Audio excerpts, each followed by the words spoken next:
Stand by to launch FanStream Sports. 3, 2, 1. Let's start. Hello, sports fans. Welcome to FanStream Sports. Nothing but pure sports. This is the JP Show. JP, it is so good to hear you back on the air. Stand by. Now, here's JP. All right, welcome into a Monday edition of the JP Peterson Show. What a weekend in sports we were treated to, not only locally, but nationally, internationally. We've got crazy stories from the All-Star Celebrity Classic this weekend, which I attended. And Nick Geddes, my partner from On3 Sports, went to an outdoor baseball game in Tampa and is now here to finally capitulate to his love for the Trop. Say, it is no more. Good morning to you, my friend. It's a monumental day. It is a big day. I'm finally going to join the dark side, or maybe it's the light side, depending on which side of the aisle you're on. But I tell you what, this sports weekend, you mentioned it, was so awesome that you're doing two shows today. I'm doing two shows today. That's and right. I mean, I'm watching like the Masters. I know we're about to get into what we saw yesterday at Augusta National, but like I'm watching that and all the other events that have happened this week. And I'm thinking, man, every time I meet people and they tell me, oh, I don't watch sports. I'm not a sports fan. And I always in my head, I'm judging them for sure. I know you're not supposed to do that, but I am. And after what I saw yesterday, I'm especially judging you today. Yes. I don't know how in the world, for what we saw yesterday, you could just not be watching it. Like, I don't know what you're doing. Yeah. It was appointment television yesterday for 6 or 7 hours. Yeah, it was insane. And we're going to get into the Masters. We got lots of Rays talk. Nick and I will be breaking it down, what we think of this team after a couple weeks in now. A lot of mixed bag there. We got some Bucs news to get to as well with the draft coming up and what's going on around the division with Derek Carr. That was interesting. That happened. We're 10 days away from the draft. Yeah, we're 10 days. Right. I just looked at the date and I'm like, wait, we're 10 days away. 10 days away from the draft. So we're going to be doing draft previews all the way up until that Thursday. And yes, we do have another show today from Riveters. We're going to do a live remote at Riveters tonight, 5 to 7 o'clock. So come by before you head over to the Rays game and say hello and see this stuff right here. See this? Mm-hmm. That's the new FanStream Sports hat right there. Got the shirts on. The merch is in, baby. We'll be giving away some of this stuff tonight. We'll do a little trivia while we're out there. So come on by. Come see us at Riveters. Come say hello. We'll be up on the stage there doing a little show for you tonight. And then heading over to watch Rays and Red Sox. By the way, I was perusing the pitching matchups. The Red Sox don't have a single pitcher with an ERA under 4.4. That's starting this week. So, yeah. Welcome to Steinbrenner Field. Yeah. Oh, yeah. Which we love, which we absolutely love. We'll get into that. But we got to start with the Masters, brother. We got to start with the Masters. And, I think it was interesting what you just said is like, even if you're not a sports fan, you got to appreciate what happened at the Masters. And, one of the great things, so there's so many great things about the Masters, but one of the great things is it exposes all your flaws, emotionally, mentally, physically.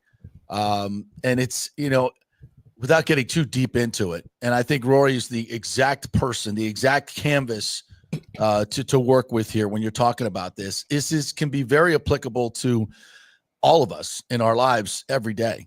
We all struggle through it. We all struggle through this thing called life, and we get our ass kicked all the time. And I don't know how many times you just want to say, F it, man. It ain't worth it. It's just like, God, it's just so hard. It's so hard to, sometimes get up and go to work, even doing what I do. Sometimes it's hard to deal with family. Sometimes it's hard to deal with school. Sometimes it's hard to deal with friends. It's hard to deal with life these days, right? And I know it's just golf. But it's to watch it play out like that. It's in front of billions of people in the world. I mean, here's a guy that's devoted his entire life to an endeavor, whatever it is, whether it's golf, whether it's, being a good dad, whether it's being a good coach, whatever it is your thing is, that's your thing. And you want to do it well, right? You want to be the best, at least as best as you can do it.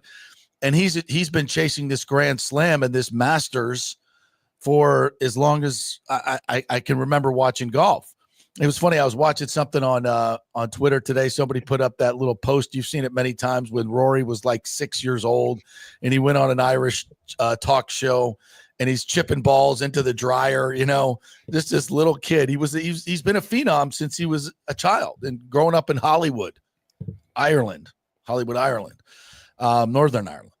And so this quest all comes down to the Masters, and now 11 times for 11 years he's tried to complete the Grand Slam, and we've watched him just become so close, so tragically close, but yet fail so many times. And then yesterday was a microcosm of his entire career. He starts with a lead, a 3-shot lead, and it's gone with a double bogey. It's gone in 2 holes, and it's just. And I said to myself at the time, this might be the best thing that happened to Rory, because it just kind of takes the pressure off. It's like, F it. I had a 3-shot lead and it's gone. Just go play golf, man. Just go play golf. And he said that after the round. He said it kind of took the edge off a little bit. It's like, can't start any worse than that. So here we go. And then he just started making shots. And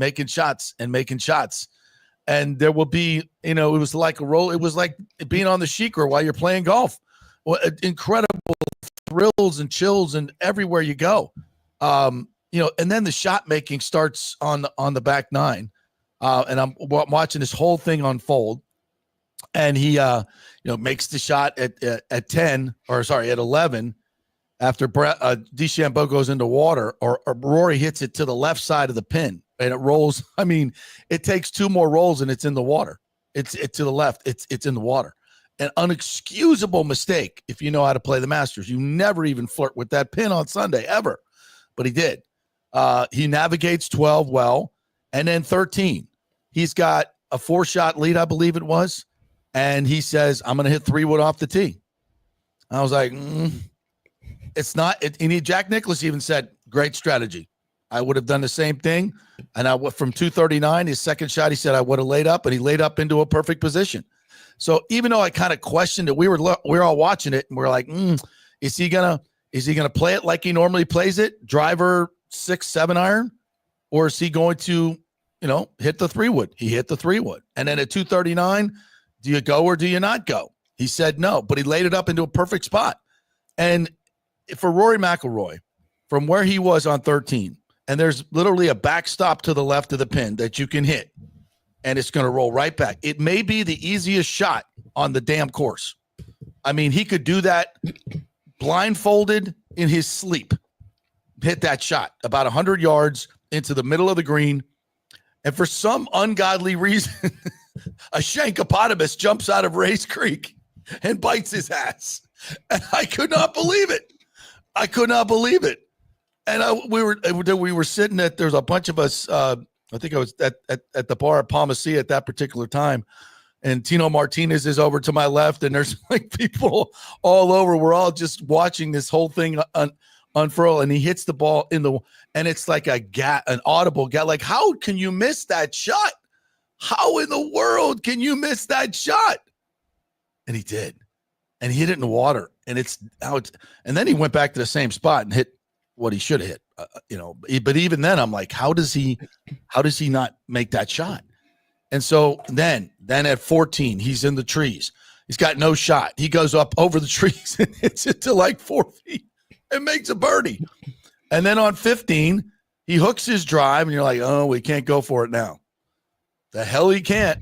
A day after hitting that 6-iron on one of the most greatest shots I've ever seen on Saturday to eagle 15, he hits a swinging hook of about 45 yards that he has to shoot at the bunker and curl it around the trees. And it ends up 7-iron from 209, I think it was, 6 feet from the cup. 6 feet from the freaking cup. You're just like, there's no way. There's no way. And it's just tragedy after brilliant shot after tragedy after brilliant shot. And I was exhausted. Watching him. Mm-hmm. I couldn't believe it. And he didn't. And of course, he misses the putt. And then it comes down to basically on and then 17. Oh my Lord. From 196, he's got to have another birdie now. Is Justin Rose has just dropped a 40-foot bomb at 18 to get to 11 under par. So he's got to get another birdie coming in on 17 or 18. I'm like, I don't know. There's just no way. He's not going to bogey one of these holes. And so on 17, he hits a 196-foot laser up the hill. He could barely see the top of the flag. And it chases up to it hits 1 yard shorter. It's coming back at him. It hits it perfectly, and I mean in a perfect spot, and rolls up, and he's got a 3-footer for birdie, which he makes. So now he's got a 1-shot lead as he goes to 18. And I'm like, oh, the driver's been spotty all day long, and he just pipes it. Absolutely pipes it. Now he's 125 yards out. It's basically the same shot he had at 13. You know, I'm like, this is a half wedge or 3/4 wedge for him up the hill to a shot he's played 1,000 times. And I'm like, this is going to be he's going to use the backstop. It's probably going to be within 10 feet to get 2-putt. He hits it in the bunker. He hits it in the bunker. And then I'm like, oh my God, he made it from here last year, made it from this bunker. So it's not that hard a shot. Hits it to 5 feet. All right. He's got a pretty straight putt inside right, 5 feet to win the Masters. Like, he's going to make this. Oh, he pulls. Oh my God. And now I've moved over to my Lightning duties. So we're sitting in a channel club, and we got the Lightning game going on to our left. Right. So we're watching the Lightning game, and then we're coming back for every shot. The TV is surrounded by Lightning fans. So we're watching the Masters, and we're watching the Lightning in a very important game, which we'll get to in a second. And so everybody's on the edge of their seat. So then he misses the putt. Now we're going to a playoff, and everybody is like, he can't win. He's just blown every opportunity humanly possible to win this golf tournament. There's no way he can pick himself up with all the pressure that Rory's put on himself in this quest to be a Grand Slam. How could he possibly win this now? Justin Rose is hot. He's rested. He's got nothing to lose. There's no way. Rory pipes his drive again. Same freaking spot where he just hit it into the bunker and made bogey. And then Justin hits it, a beautiful shot, almost cans it, almost slam dunks it for eagle. And he's got about 16 feet, fairly straight putt for birdie. Now Rory's got to answer. How is it even possible? There's no way. He just hit it in the bunker. What's going through his mind? And he hits it to the perfect spot, uses the backstop, and it just, in such dramatic fashion, almost stops and then starts trickling back to the hole. It's absolutely symbolic of everything he's been through. It's almost tragedy. It's on the precipice of tragedy. It's going to stay on the top shelf, and there's no way he can make that putt. But wait a minute. The golf gods have smiled on him, and it's enough spin to bring that ball back to within 4 feet, which hopefully is in his range that he can make this putt. And then I said Justin's going to make this putt. He's going to make this putt. And it looked good the whole way. And then suddenly just kind of drifted off to the right. Jack Nicklaus said that the ball was not going to go left in his post interview. I'm like, how the hell did Jack know? But he did. And then Rory steps up, and we're all still thinking how many short putts has he missed? Let's go back to the U.S. Open last year. I mean, that crisis and that tragedy. And of course that had to be going through his mind as well. So it's not automatic in any way. And then he makes the putt, and everybody erupts. It's everybody erupts, because how could you not be cheering for this guy? How could you not be cheering for Rory McIlroy?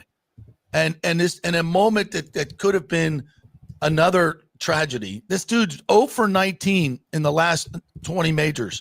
We're having the best scores cumulatively on the weekend.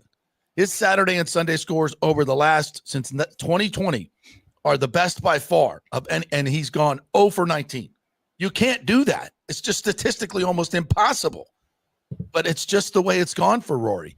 And all of that culminates into this putt and what else could he do except fall to his knees and weep like his baby Poppy? Just and all of that emotion come out. And by the way, at the same time, like 10 seconds after that putt goes in, Kucherov scores. Kucherov scores and erupts in his celebration, because he has now won, he knows, the Art Ross Trophy for the second straight year and the third time in his career. So that was a historical moment, and it gave the Lightning the lead, 3-2. So we're just watching all of this play out in front of us. Two of the greatest stars in sports right now. Kucherov just wins because McKinnon wasn't going to play. Everybody knew that. and he wins the scoring trophy again. And then, of course, Rory was something a tad more historic, the Grand Slam. And to myself, to your point, I mean, if you don't love sports, it's not sports, man. This is the ultimate reality show. This is the ultimate reality show. And you can't count the hours of work that Kucherov and Rory McIlroy put in to reach these moments. You can't. It is a life spent of complete and total dedication. And it means everything. And to have that type of pressure and to be able to deliver in that moment, to pick your ass up time and time again after disappointment, and within the day, within the hours, at 13, that's the easiest shot in the world. A 5-year-old Rory McIlroy hits that to 6 feet, and he can't do it. And I'm like, how do you recover from that? He did, to hit some of the greatest shots I've ever seen in my life. I've been watching the Masters since I was a wee boy, and 50 years, well over, probably since I can remember, 56, 57 years, going back to Jack in 75, and I can't remember the first Masters. But it's just, I've been watching it forever, and I've never seen anything like that. Even Jack's win in 86, which I still think is a better, I'm going to rank that number 1, but I'm going to put this number 2. This is just as drama filled, and it was because of the humanness of it. It was because of what he's been through, and in that moment, just having to hit another shot. Like, I can't even hit another shot. I'm exhausted watching you, and he did it, and it's unlike anything I've ever seen in sports. It really is. Perfectly stated there by you. Perfectly stated, because it wasn't really about the actual golf aspect, like you mentioned. Like, we were treated to some awesome golf shots, some of the best golf shots that you're ever going to see at Augusta National. The conditions, everything, the moment, the magnitude, the whole world watching, right? It felt like. But it feels like, this whole 11-year journey that he has been unable to get over the hump and become the 6th player to hit the Grand Slam and to finally win that green jacket. You've been with him through all the disappointments that he had last year at the U.S. Open and the meltdown that he had there against Bryson DeChambeau. And here they are paired together. And it was like, who's going to blink first? And remember, the round started with Rory, like you said, hitting double. And it felt like, wow, this is going to go the way of Greg Norman 86. Yes. Like, that's what it felt like it was going to happen. Yeah. But Rory McIlroy, to be able to bounce back from that and everything else that he dealt with, it was such a microcosm, right, of his career. He hits these outer worldly shots that nobody else on tour really has a shot at hitting. And then he has just these epic gaffes throughout the round at the same time, where you're just looking at him like, oh, this is not good. He looks like he's losing it. And he just comes right back and hits another great shot. But it just feels like, as a fan of golf, whether you're a fan of Rory McIlroy or just the sport as a whole, it feels like you've been on this journey with him. And it got to a point where, how could you not be rooting for what you saw yesterday? I know everybody there at Augusta National certainly was on his side. Yeah. And I almost feel like that almost helped will him to victory, because everybody was on his side. But also it goes deeper because, like you mentioned, he was on shows when he was a little kid in Northern Ireland. He was a golf prodigy. This is all he ever did. His parents did so much to allow him the opportunity to play at a high level, and he made the most out of it. And when he came into the sport, that was around the time where Tiger had, been on his sort of hiatus and everything, right? And we would come to know that the legendary run that he went on, that probably will never be seen again, what Tiger did in the mid-2000s. No. You were sort of looking for golf's new star to break through. And who was being pegged as that guy? Rory McIlroy. Yeah. Think of the pressure that this guy has been on for the last 15 years of his professional career, having to sort of follow Tiger Woods. The video game, the PGA Tour video game, the first guy to be on the cover that wasn't Tiger Woods, it was Rory McIlroy. And I remember people at the time, because I was a kid at the time and playing the games, and that was a big deal. It's like, wow, they took Tiger off the game and they put Rory on it. Is he ready for this? And everything that happened, the disappointments that followed, it's just a lot of pressure for one man to bear. And to finally see him break through and become the 6th man to complete the Grand Slam. Only 2 people have done it in the last 50 years, by the way, Tiger Woods and Rory McIlroy. That shows how hard it is. Phil Mickelson, six runner-up finishes at the U.S. Open.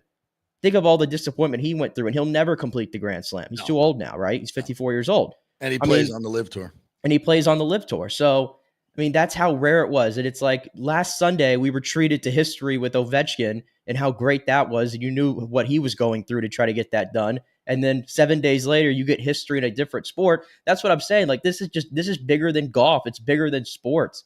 And how could you not be watching that and not feel something towards it? And then on top of it, Jim Nantz, man, wow. I'm sure you feel the same way as somebody who's been in the business for a long time. Yeah. And me, just sort of like very youthful in it. But Jim Nantz is someone I think that we all sort of look up to and we all sort of praise like he's the standard. Yeah. And for play-by-play, which is probably the hardest thing to do in this business is play-by-play for any sport. And Jim Nantz has turned himself into the face of that. And just watching how he just so the words he was using right in the moment. I don't know how he comes up with this stuff. The delivery is top notch. Rory sinks the putt to win the Masters, and he lays out for 7 minutes. He didn't destroy the moment. He let it breathe, and we just got natural sound of Rory McIlroy, the crowd going crazy, the moment with his wife and daughter. I mean, it was perfect. Yeah. It was perfect. Well, he said Rory has his masterpiece. Well, I think he said masterpiece. Yeah. With the play on words, Masters. Yes. Piece, completing the Grand Slam. Yeah. And then I think to his point that the Masters, what Jack said this on Golf Live afterwards, like it wasn't the Grand Slam for him. It was the Masters. Right. And that completed the Grand Slam. The Grand Slam was secondary. And I think a lot of people get that wrong. And that's how important the Masters is. Yes. I think most would tell you that you want to win any major, of course, but the Masters just has a different meaning. And if you win that event, you're etched in immortality forever. Yes. Forever. And Rory McIlroy, one day, hopefully, Rory McIlroy is going to be Gary Player and he's going to be Jack Nicklaus and he's going to be an honorary starter for this thing way down the road. Like that's what this immortality. And also, I think Rory cemented himself finally as the greatest player of his generation. Oh yeah. He's got 29 PGA Tour wins, and I'm telling you, go look at the leaderboard when it comes to PGA Tour wins over the last 15 years. I don't know if anybody, even Scotty Scheffler, because it's so difficult to win, and you see Scheffler hasn't won in a minute, and he hasn't won this year yet. That's how hard it is to keep this up. Yeah. I don't know how many golfers are going to get to 30 PGA Tour wins. It's hard. It's hard to do. Hard with the depth of the field, and the other part is, it's funny because we're all talking about this and we'll watch Oberg playing and somebody said at the bar, it's like, oh, this guy's going to win 15 majors or 6 majors. And I'm like, think about how many guys we've said that about over the last 15 years. Right. The guys that come on, oh, Jason Day is never going to lose again. Brooks Koepka is going to take Nicklaus's, we can, and you know what happens? Money happens. Money happens. Fame happens. Yeah. And you get distracted. Money, fame, family, you get distracted and you lose the hunger. Once you get there, you get to the mountaintop, you win a major, you don't have to work the rest of your life. You can do corporate golf and make $1 gazillion. But to stay hungry and to keep coming back, I mean, I kind of liken it to the Rocky movies, where he just, Apollo Creed just one right after another, and he just keeps coming back. And that's what it is. Playing out on a golf canvas. It's just Apollo Creed. Yeah. Woof, woof, woof. That's okay, Mick. Cut me. Yeah. And that's the beautiful thing about golf. And I feel like golf, it's very unique like this. I mean, all sports have become very money centric, and you can make the argument that they always have been. But now with the money that's being dished out, a lot of it is about money. Look no further than college football this past weekend with that wild story we'll get to. But Rory, in that moment, I was watching this with my in-laws and their family last night. We were all gathered around the TV taking this in, and someone mentioned, oh, he's probably thinking about how much money he just made with that putt. No, and I said out loud, I was like, he's thinking about. That's what I said. I'm like, no, that's the last thing he's thinking about, and that's the beautiful thing about golf is it's not about that. Rory McIlroy hits that putt and he immediately just sinks down to his knees and he's in tears. And he takes in that whole moment and he finds his family and he finds his friends from his golf club back in Northern Ireland. Yeah. And then he makes the comment, I've got to go get my green jacket now. And he gets to go make that walk to Butler Cabin and to get the interview with Jim and Scheffler next to him, putting the jacket on him. That's what it's about. Yeah. It's not about the money at all in that moment. So what? No. He got his $4.2 million. That's cool. That has nothing on the feeling of having someone put that green jacket on you. And that's why it was beautiful. And, the other part of this, the sub story, and I thought it was great that DeChambeau, Mr. Live Golf, was in the same same pairing at the end.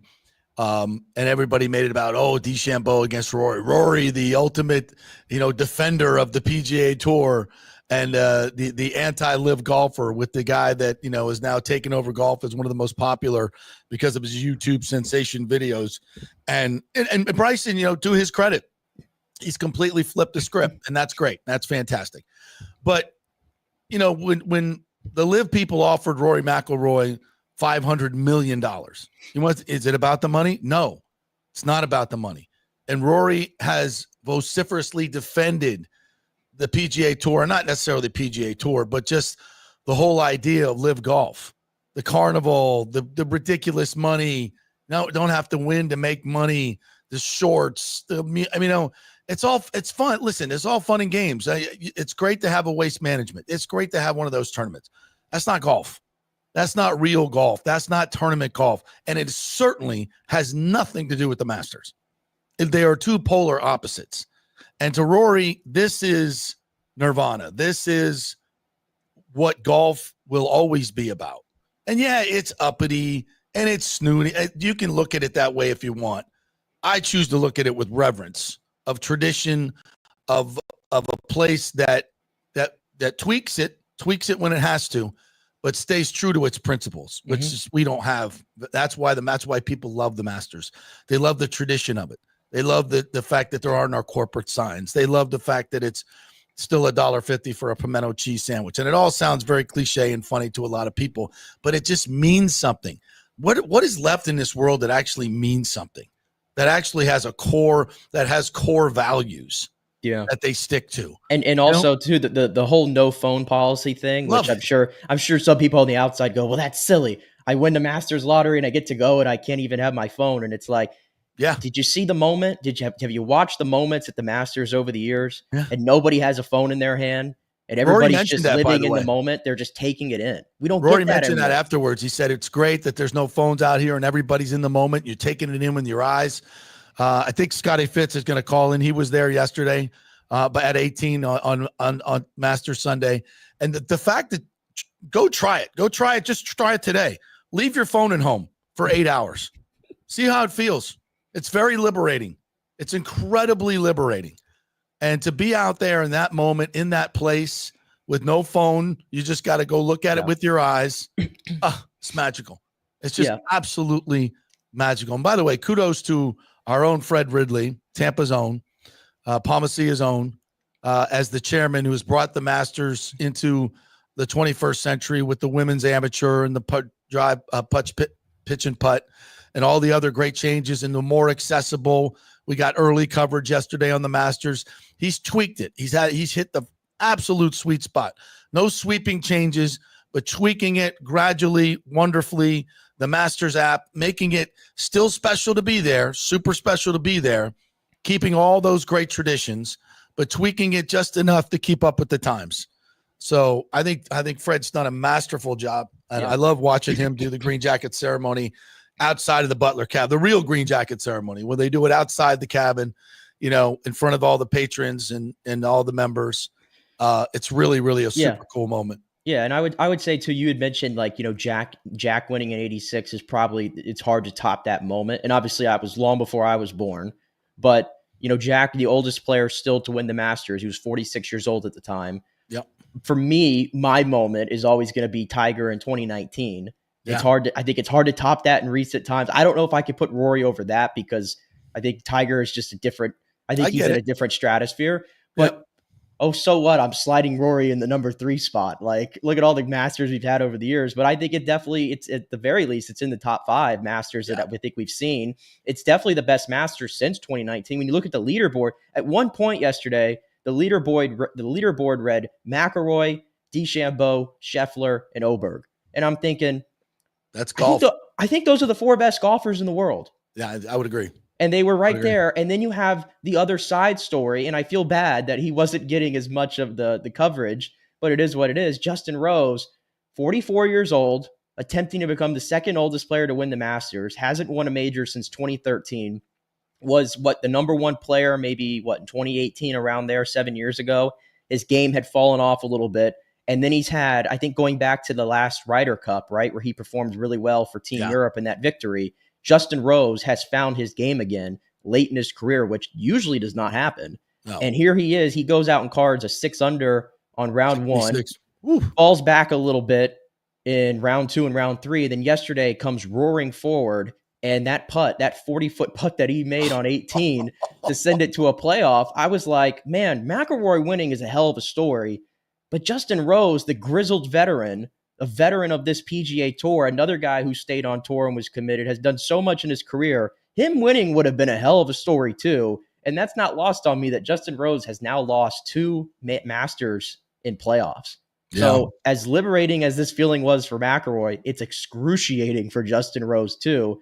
But I just thought there was just so many storylines in this entire tournament the entire time. The leaderboard was as stacked as you possibly could. That's what you asked for. Names that everybody recognizes. And I thought CBS, like I said, just nailed the coverage as well. So they did. Fantastic. They did. Although I just got to say, and Paul Stewart hit me up and he said, Faldo's going nuts on British television. And I missed that. I missed the emotion of Nick Faldo. Yes. The true emotion that he just, the groans and the moans, because he's going through it. Can you imagine? I would love, Paul Stewart, send me a YouTube copy or whatever. Tell me where I can see British television. I'll watch the back nine and listen to Nick Faldo instead of Trevor Immelman. I'm just nothing against him. He's he won the Masters. He's very good analytically, but jeez, oh Pete, give me some emotion, man. Give me some emotion. Not just the great, because he makes great points. He's very smart. He knows the course. He's very analytical. That's good. But we're not watching it. We know this course. We know it. We've seen it. Like, I want the emotion, man. I want the emotion. Like, what are we doing? Like, what's going on here? And I would have loved to heard Faldo's emotions going through because he's been there and done that, winning and losing. Just really, really good stuff. But if that's the only negative I can come up with would be that, but that's it. Nance is great. Everybody else is fantastic. It was just incredible theater. And I couldn't hear a lot of the coverage when I was obviously at the Lightning game. We didn't have the sound up. So I watched a little bit of it last night. So I'm going to go back and watch it all this afternoon because I just can't get enough. I'll watch it 100 times. It's just it was one of those feelings like when it ended and Rory made that putt, it was great. And then after it settled down, I said, "Man, I'm sad that this is over." Like, God, and that's the only way. If I love Justin. Rose. He just, and I would love to see him any other time. Love to see him win any other time. But this is the only way it had to end. It's the only way it could end. If Rory did not win that, I swear to God. I wonder what the crowd reaction would have been. I would have cried. I wonder what the crowd reaction would have been. It would be the same at Turnberry when Tom Watson got a horrible bounce on a perfectly struck shot on the 18th hole to become the oldest man to win a majors at 60, and then got into a playoff with Stuart Sink. Nice guy, great dude, but nobody was rooting for Stuart Sink. Even he laments winning that British Open at that particular time. That sucked, and it just sapped. That could have been one of that would have been, as Jaime Diaz said last night on the Golf Channel.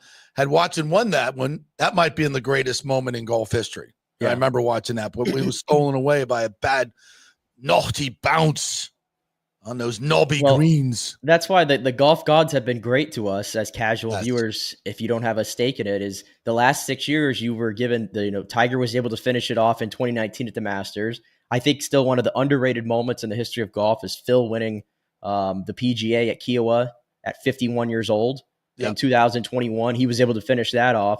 And then we get this Rory McIlroy moment. So you get 3 historic moments like this in the last 6 years at majors. And it's sort of righting the wrongs of the moments that didn't come to pass earlier. So can't ask for more. The golf gods are good. It was the only way for that to end was with him winning it. And you had to go to an extra hole, didn't you? Just for fun. If Rory doesn't make that, I don't know if he can recover again. I keep saying that, but he kept coming back. All right, before we hit a break, a couple quick comments. Yeezy says, hit the Rays game and Bolts game yesterday, 2 dubs. Yeah, that was a nice little double dip, wasn't it? We'll get into that. John Hill, Rory's the only one to win the Masters with 4 double bogeys in his 4 rounds. Yeah, how about that? Also had 33s, right? 33s on the he had 33s on 73 holes in Augusta National. If he didn't have the 3 or 4 double bogeys, including the 2 in round 1, I mean, Rory walks away with this tournament win. Yeah, and then you go back and look at those shots that he made double bogey on. I mean, one on the opening hole, just that was the drive almost clears the bunker. He's been clearing the bunker all week, and it just for some reason didn't. And he makes double there. And then the shot at 13, I will forever remember is one of the worst shots I've ever seen in my life. Because that's a shot that I can make as easy. And it's just like, and he doesn't. But it just adds to the drama. Elijah Barrera says Rays versus Braves series was super fun to watch. Joe Boyle pitched very well. The wind in the outfield really carries that ball to right field. Playing baseball outside feels so right. Yeah, we're going to get to that. Should have waited to put that up when we got to it. Like a dumbass, I didn't. B's up this morning. I called Rory last week. Oh, my God, you did? What a long shot, B. How'd you pick him out of the pack? Jesus. Patrick Reed, 3-putted from 2 feet. He might have won if not for that. Well, he got the slam dunk at 17 he didn't deserve, so. Oh, my goodness. Could you imagine if Patrick Reed would have won the tournament? I mean, you want to talk about deflating moments? Wow. The golf gods would not be that cruel. I think the fans I think the crowd would have booed. I think they would have booed.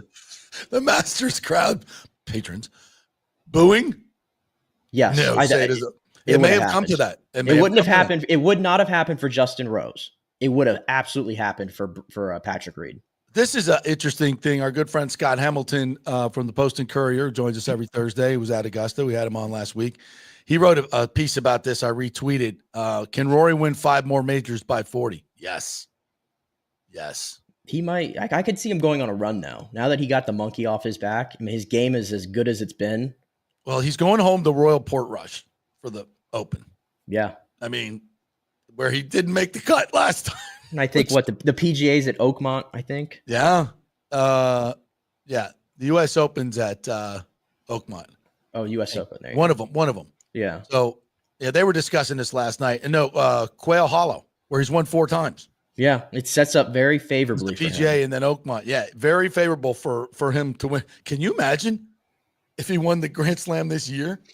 There's no way. It's too hard. But to the point of the Grand Slam, and this will be a final point on golf, and then we'll move on to Rays and Bolts.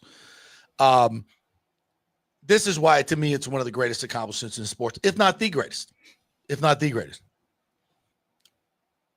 4 different tests, all very different. The precision of the Masters and the fact of what you have to know, the course knowledge that you have to know. It's very difficult to just step out there and win. Only one rookie has ever done it from first-time player, and that's Fuzzy Zeller of the modern era. It's impossible. And of course, Fuzzy didn't have a brain, so it didn't bother him. So you got to get scarred. You got to pay your dues in order to be there. Then you have to have the precision with the irons and the putting. Your short game has to be impeccable. You got to drive it long now. It's just such an ultimate test. And then it's the weight of the moment with the Masters because everybody wants to win it so bad. So you got to control everything. That's, to me, the most encompassing task. And then you go to a PGA, which is usually the best field. You have the best golfers. It's the most open international. It's a huge field. It's a different place to play every year. It's a different feel of a more chaotic, bigger event. So it's always a tough test. So that's a different type. The British Open, the Open Championship, if you will, that's obviously a totally different type of golf, a completely different type of golf. A lot of luck comes into it. It's links golf. It's imaginative shots, creativity, weather. It's a totally different test of golf. And then you have the U.S. Open, which is typically the most brutal setup in golf. And it just tests you unfairly at times. and you got to overcome it. That's the life's not fair, just go play deal. So if your game is so good that you can win in any situation, in any type, that is the true test of a sport, of a champion. And it's obviously ridiculously hard to do. Only 6 men have done it. So kudos to Rory. Thank you for that memory yesterday.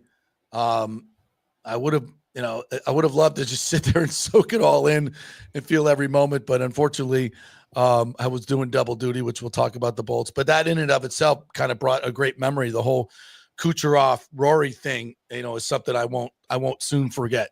Being able to be lucky enough to witness both of those in those situations. So, cool deal, yeah. And we have been treated to something super special. Yeah. It even brought out I was watching we flipped over to the Lightning game right after. And then immediately when they came back, Gabby Shirley was doing like a live hit. And she mentioned, Rory just won the Masters and everything, which I was like, wow, they're actually talking about Rory winning on the Lightning broadcast. Yeah. And then it spawned this story that Nick Perbix, and obviously he's, his birth name is Nicholas Perbix. It's spelled the way Jack Nicklaus is spelled. Oh, I didn't because his know dad that. was such a huge golf fan and a huge Jack Nicklaus fan. And so that's how Nicholas Perbix is spelled like that. And I was like, it spawned this great little story that I would have never known about a Lightning player. So yeah, it was funny because everybody in the arena was sneaking peeks. People were on their phones. They were watching both. Everybody in the arena was watching it, including the broadcasters. All the broadcasters. Everybody was. So it was kind of interesting. But please, NHL, note to NHL, do not schedule a hockey game at 6:00 on Masters Sunday again. Please. I would have taken the noon matinee, That's fine. 7:30 would have been fine, although that actually probably would have, no, it would have been over by then. So yeah, it's not 6:00 Master Sunday. It's really bad. We didn't need that for game 80. We didn't need it. Really bad. Against Buffalo. Gary Bettman, what are we doing? What do we do? Oh, we need a special 6:00 start on Sunday. What? What? No, you don't. Silly. All right, we'll take a break. We just did 45 minutes on the Masters, so hope you enjoyed that. We'll take a break here. We'll come back and we'll get into Rays and Bolts and all the other stuff. We got football news for you as well. I got some great stories. I got some stories from the All-Star event that I hope you enjoy. We're brought to you by the Jeeves Law Group, JEEVESLawgroup.com. The best in the business. They are local, they are trusted, and they get results. Don't turn your case over to some big law firm that'll just make you a number. Keep it local. Knowing the local legal landscape is important, folks. So keep it local. You can get involved in an accident. Jeeves Law Group. Scott Jeeves, you hear him on the show all the time. Go Gators, JEEVESLawgroup.com. Non-attorney spokesman, Office of Tampa, St. Pete. Back in 3. Some Rays talk. Spring means a time of renewal and Rays baseball, and the folks at Italiano Insurance want to welcome the Rays to Tampa and remind you it's time to renew those insurance policies with the now famous Italiano Insurance Checkup. Let the experienced and friendly agents shop your policy for the best price and coverage. Famous for saving me over $1,000 on our auto insurance last year and over $500 on our homeowners. Now that's a grand slam. Might as well get a double play by adding flood insurance and business insurance to your portfolio. Costs less than you think, and trust me, you do not want to risk your home or personal wealth. That's a big whiff. So step up to the plate and call 813-877-7799 and chat with the all-star agents at Italiano Insurance. 813-877-7799 or go to ItalianoInsurance.com. Go Rays! JP here for Riveters, our new official sports bar and grill of the JP Peterson Show. And just like our show, no BS, no corporate chain feel, just amazing, authentic folks serving great comfort food in a casual atmosphere at unheard of prices. Riveters is located just south of Raymond James and Steinbrenner Field on Dale Mabry, walking distance to the park. So free parking, great place for pregame and postgame. Let's talk about fresh food. Nothing is frozen. Burgers, wings, prime rib, roasted fresh daily, never frozen. That makes a huge difference. The mahi, the salmon, also super fresh. All our sauces are original recipes made in-house. Our Warhawk chili and fully loaded potato soup is made fresh in-house. It's the best food anywhere, served by people who actually care. Riveters on Dale Mabry, just north of 275, just south of where the Bucs and Rays play. We'll see you there. Are you looking to renovate your home, rebuild after the hurricanes, or build your dream home from scratch? Well, let me tell you about my friend Jason Fawcett and On-Site Construction. They have over 1,450 satisfied clients, 25 years of experience, over 500 designs, and a talented team of over 40 construction professionals. They believe building something exceptional begins by truly focusing on all the details, even the smallest ones. We understand that construction can be a daunting process, and we're here to make it as smooth and stress-free as possible. Quality is non-negotiable at On-Site Construction. We use the finest materials, employ the most skilled tradespeople, and adhere to the highest industry standards to deliver a product we're proud of and that you're going to love.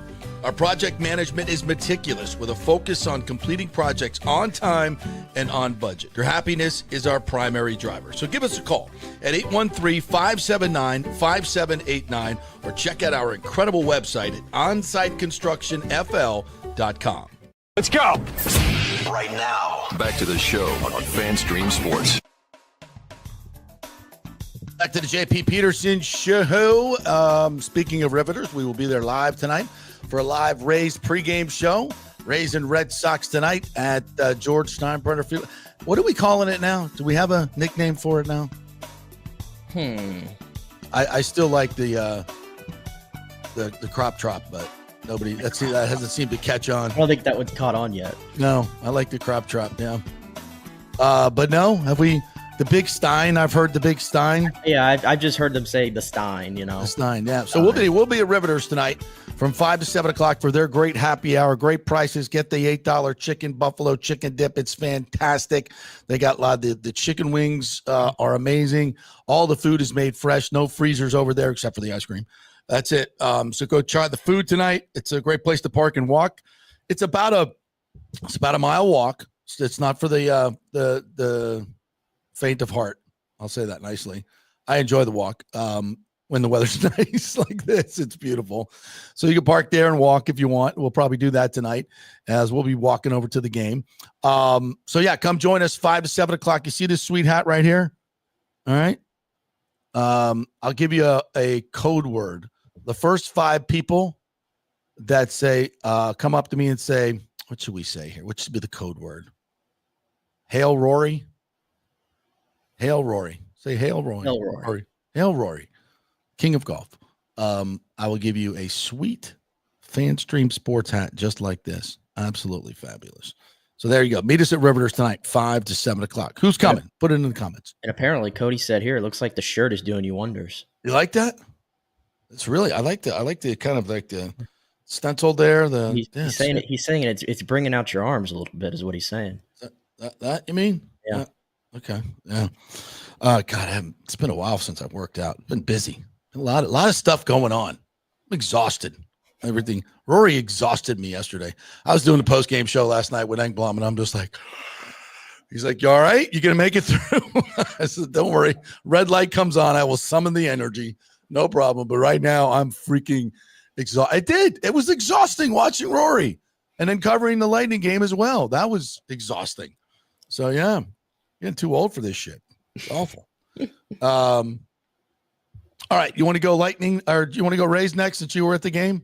Yeah, we can go Rays. Of course, I had to be at the one game that they decided to drop in this series in excruciating fashion, by the way. I mean, haven't the Rays had just like 3 or 4 losses this year where it's like, after it's over, you're like, how'd you lose that game? And that's how I felt on Saturday. That was but a bad one. They had the bases loaded with nobody out, and they got 1 run, and it was a walk. So it was a boring way to get the run. Yeah, and that was Randa gets the walk. Yeah, where Taylor Walls is putting down a bunt straight back to the pitcher, which is so just on brand for him. Well, I also would have said, who's the runner at third there? Like, how he wasn't even running. Yeah, I guess it was. I guess it wasn't a suicide squeeze, but I mean, you gotta be running. You got Probably, but if I'm bunting in that situation, I'm tapping it right out to the pitcher is probably not where I'm aiming. But if you're running, but if the runner's running, he's going to score anyway. Yeah. And we do this stupid ass contact play all the time. When the ball gets drilled right to an infielder, the guy runs anyway and is out by 10 feet. I still boggles my mind why they do that. So they only got the one run there with the bases loaded, nobody out. And then later in the game, they had the bases loaded with one out, and then they went strikeout. And I was like, you can't, if you get the bases loaded twice in a game with one out combined total and you only get one run and it's a walk, you probably aren't going to win that game. And Atlanta was hitting the ball really well. They just could not hit with runners in scoring position, strikeouts at the wrong time, and eventually home run onslaught, and they take the win. But no, that was my first time going to Steinbrenner to see a Rays game. And I parked at everything and very easy to get in.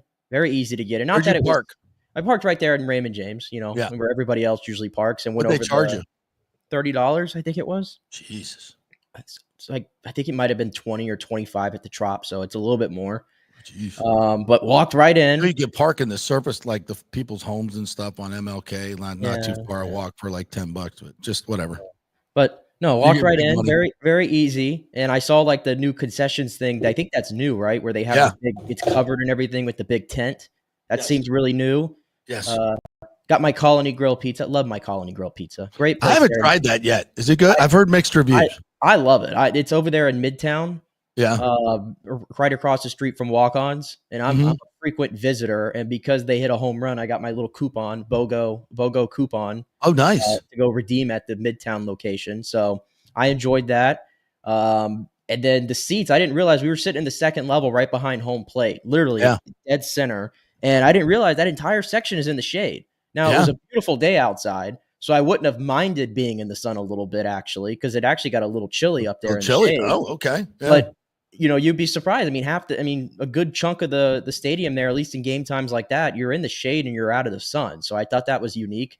They hit a home run and you have fireworks going off, national anthem, fireworks going off. I just sort of took it in, and I went to the game with my mom because she really wanted to go. And I was like, yeah, I don't know how in the world we can go back to the Trop after. You can't. Change my mind completely. I can't. It only took me 40 minutes to get to the game yesterday from where I'm at in Lithia, which I'm perfectly okay with that drive. Easy to get out, easy to get in. And I'm just thinking about, the headaches usually of going out to the Trop and coming back home, and then the atmosphere difference. Like, it's 10,000 people, but it feels packed. It feels packed. And, that you have people that are heckling the batters and everything, and you could find exactly who it is. It's like, it's great. It was great. I mean, I don't know how in the world I go back to the Trop now. And we may end up going back to the Trop. I'm not going to believe it till the roof goes on. But it's going to be such a buzzkill. It's going to be such a buzzkill to go back to the Trop. It's going to be such a buzzkill on so many levels. I mean, it's so, and people, wait till the summer. You know what? I don't care. At least we're going to get 2.5 months of the season, almost half the season. The weather's decent. April, May, and June. Yeah, there'll be a couple hot days here and there, but most of them are going to be night games. Even in June, at night, it's not that bad. Sure, there'll be a little bit of rain. People act like it's, oh my God, it's going to rain. Oh yeah, it rains in Tampa. It rains in Atlanta. Rains in St. Louis. It rains in Cincinnati. Nobody's died yet, as far as I know. Like, Jesus Christ. It's outdoor baseball. Enjoy. And you get most of the games in April and May. In June, it's July, August, September, not going to be great. But they're night games. I mean, it ain't that bad. Like, golly, people are, wait till the summer. There'll be 2 people there. I doubt it. It's now, if the Rays suck, that might be a problem. But, Saturday's game, I don't know what Caballero was doing. Like, he got picked off 3 times or out on the bases 3 times. Mm-hmm. Like, I mean, I have no idea. One of them was he had a free stolen base and Taylor Walls decided to swing. I'd like to think we're not doing hit and runs with Taylor Walls at the plate. I don't think that was part of the plan. And so he unfortunately got doubled up, but they did not run the base. They did not do the fundamentals well on Saturday. Let's put it that way. And they missed their opportunities at the plate, but Friday night was a good night as well. It was a good night for the Rays. The bats got going a little bit. Danny Jansen Yeah, You how know, about it's a- Danny Jansen it's coming his out of first. the We got woodwork? life from the catcher position. Yes, 3 so for the 4. hibernation is over. Yeah. And then he sits for the Saturday game for Benny Rortvet, who, can't really Wait. make contact right now. Wait a minute. So that was who was pitching Saturday? For Why the did they Rays, sit Jansen? Why did they the sit Ray, Jansen? Rasmussen was pitching. I know, but why did they sit Jansen on Saturday? I think because I think for these weekend series, usually you're going to get 2 catchers, and then you're going to play both. One's going to play 2, one's going to play 1. Sell was pitching on Sunday. He's a lefty, so Jansen was going to play that game anyway. So I think that's why Ben played on Saturday against the righty. Because if he plays 3 games in a row, Jansen, he might die. Especially in the wonderful weather we're having. The dude hit. He finally gets some hits, and you sit him down the next day. Well, listen, I had this. Care what the fucking analytics say. The dude just finally put the bat on the ball. Had the greatest night of his life. It's day game the next day. We got to get Rortvet out. Like, this is what drives me nuts about the Rays and, dare I say, Kevin Cash. How do you not, by the seat of your pants, go, my man just had 3 knocks last night, a home run. What do you have? A home run, a double, 3 hits, 6 RB, whatever it was. Smoke, and he hasn't hit crap all year. And you sit him down the next day. I get all the 2, day game, night game, catching, blah, blah, blah. No. He's hot. Finally, get him in there. Your team stinks offensively. I mean, did you not notice in the Angels series, Kevin Cash has had some very if you ever spit Jonathan Aranda, I don't care who the hell's pitching for Curtis Mead, you should be fired. Yeah, you should be fired. That's what I was going to get to. John, that was more egregious to me, but I understood, Sale's tough against lefties. Aranda is like 110 career hitter against lefties, whatever. But Jonathan Aranda on Saturday goes 3 for 3 with 2 walks, so he got on base 5 times. And then he was sitting yesterday for Mead. And then eventually he comes in as a pinch hitter and he rips one 112 to right field. Yeah. And Caminero hits a home run right after him, right? I mean, Jonathan Aranda is right, the best player in the lineup right now. In fact, in Major League Baseball right now, he's number 2 in OPS. Number 2, Jonathan Aranda. So we're finally seeing the breakout.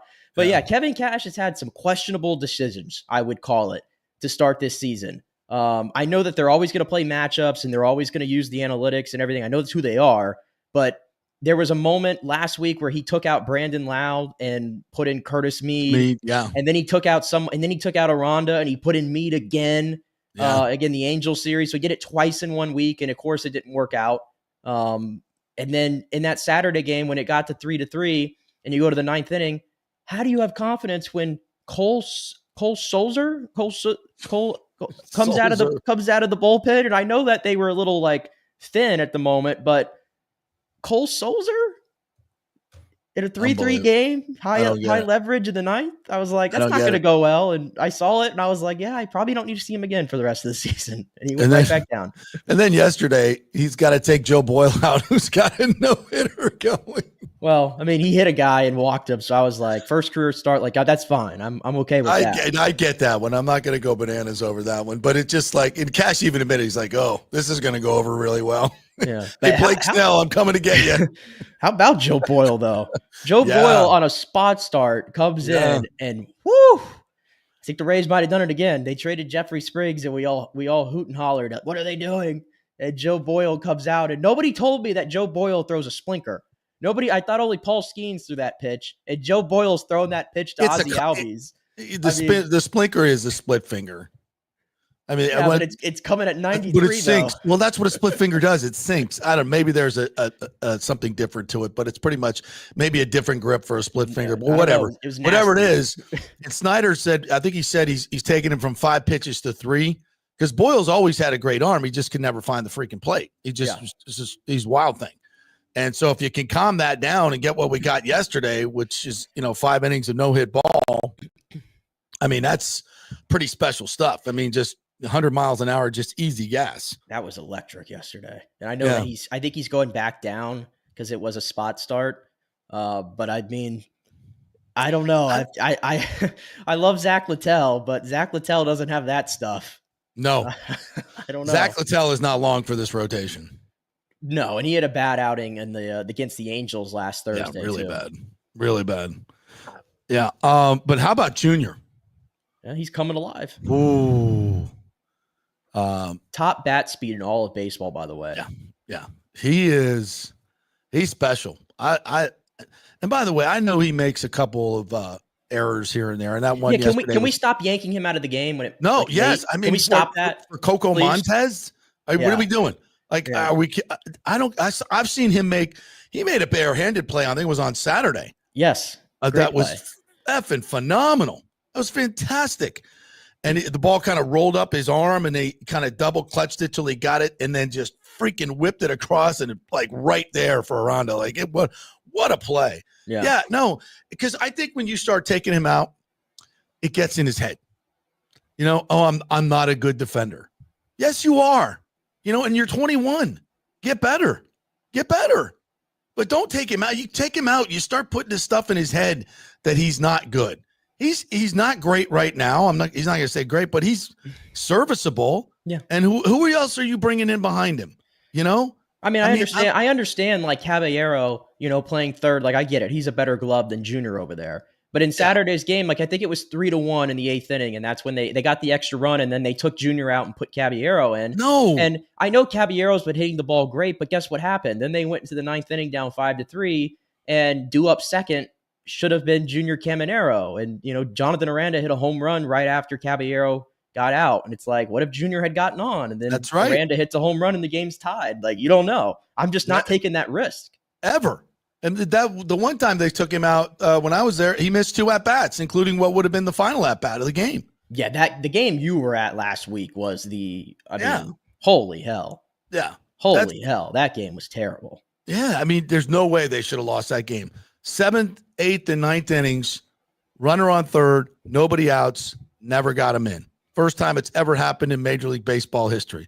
I was too drunk at the time to realize it, but I knew something was really wrong. So I'm like taking a big. I'm like, God, how did we not get him in again? Like I've never seen anything like it. And then it turns out later, never seen anything like that. Nobody's ever done that. The futility of this team with runners in scoring position is historic. It was better. It was better this week. It was a good week. I mean, like I said, they had a chance to sweep the Braves. And listen, the Braves are very challenged right now as a ball club. It's very odd. The Braves are 4-11, and they have that one road win. That's it. So they're struggling. And the Rays sort of took advantage of it. And I mean, but the starting pitching got them through because, Taj goes out and throws a really nice game on Friday. Drew only went 5 innings on Saturday, deserved a better really fate. Good. And then obviously what you saw with Joe Boyle, what you did see this week that I don't think we saw coming was the bullpen kind of showed some vulnerabilities. All of a sudden, I mean, Edwin Uceta can't hit the strike zone this year, and the stuff is not looking the same. The velocity looks down. I'm a little worried about Uceta. Agreed. Montgomery's taken some of his hiccups. Hunter Biggie had a bad outing on Saturday. So the bullpen all of a sudden, a little leaky this week. But the beautiful thing was the hitting came alive, and they actually hit some home runs. And now they sit here today. I think they're like 18th in the league in home runs. They're up to 14, and they started the week with only 5. So they hit 9 home runs this week. And it looked like Steinbrenner Field played a lot differently too. Yeah. Well, they're going to get used to pitching there and understand that right field is a wind tunnel. So you've got to adjust from a pitching strategy standpoint. It means that no lead is safe either. No lead is safe anymore. Which I like.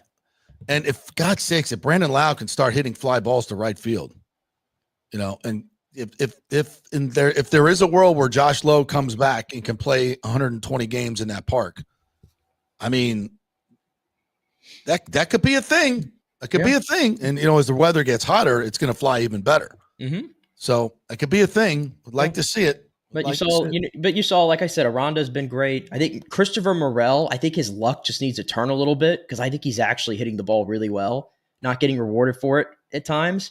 But Yandy comes alive this weekend a little bit. He hits a home run to right field yesterday. Leadoff home run, yeah. Yeah, Jansen got going. So you're seeing some encouraging signs, and that's the thing. It's still early.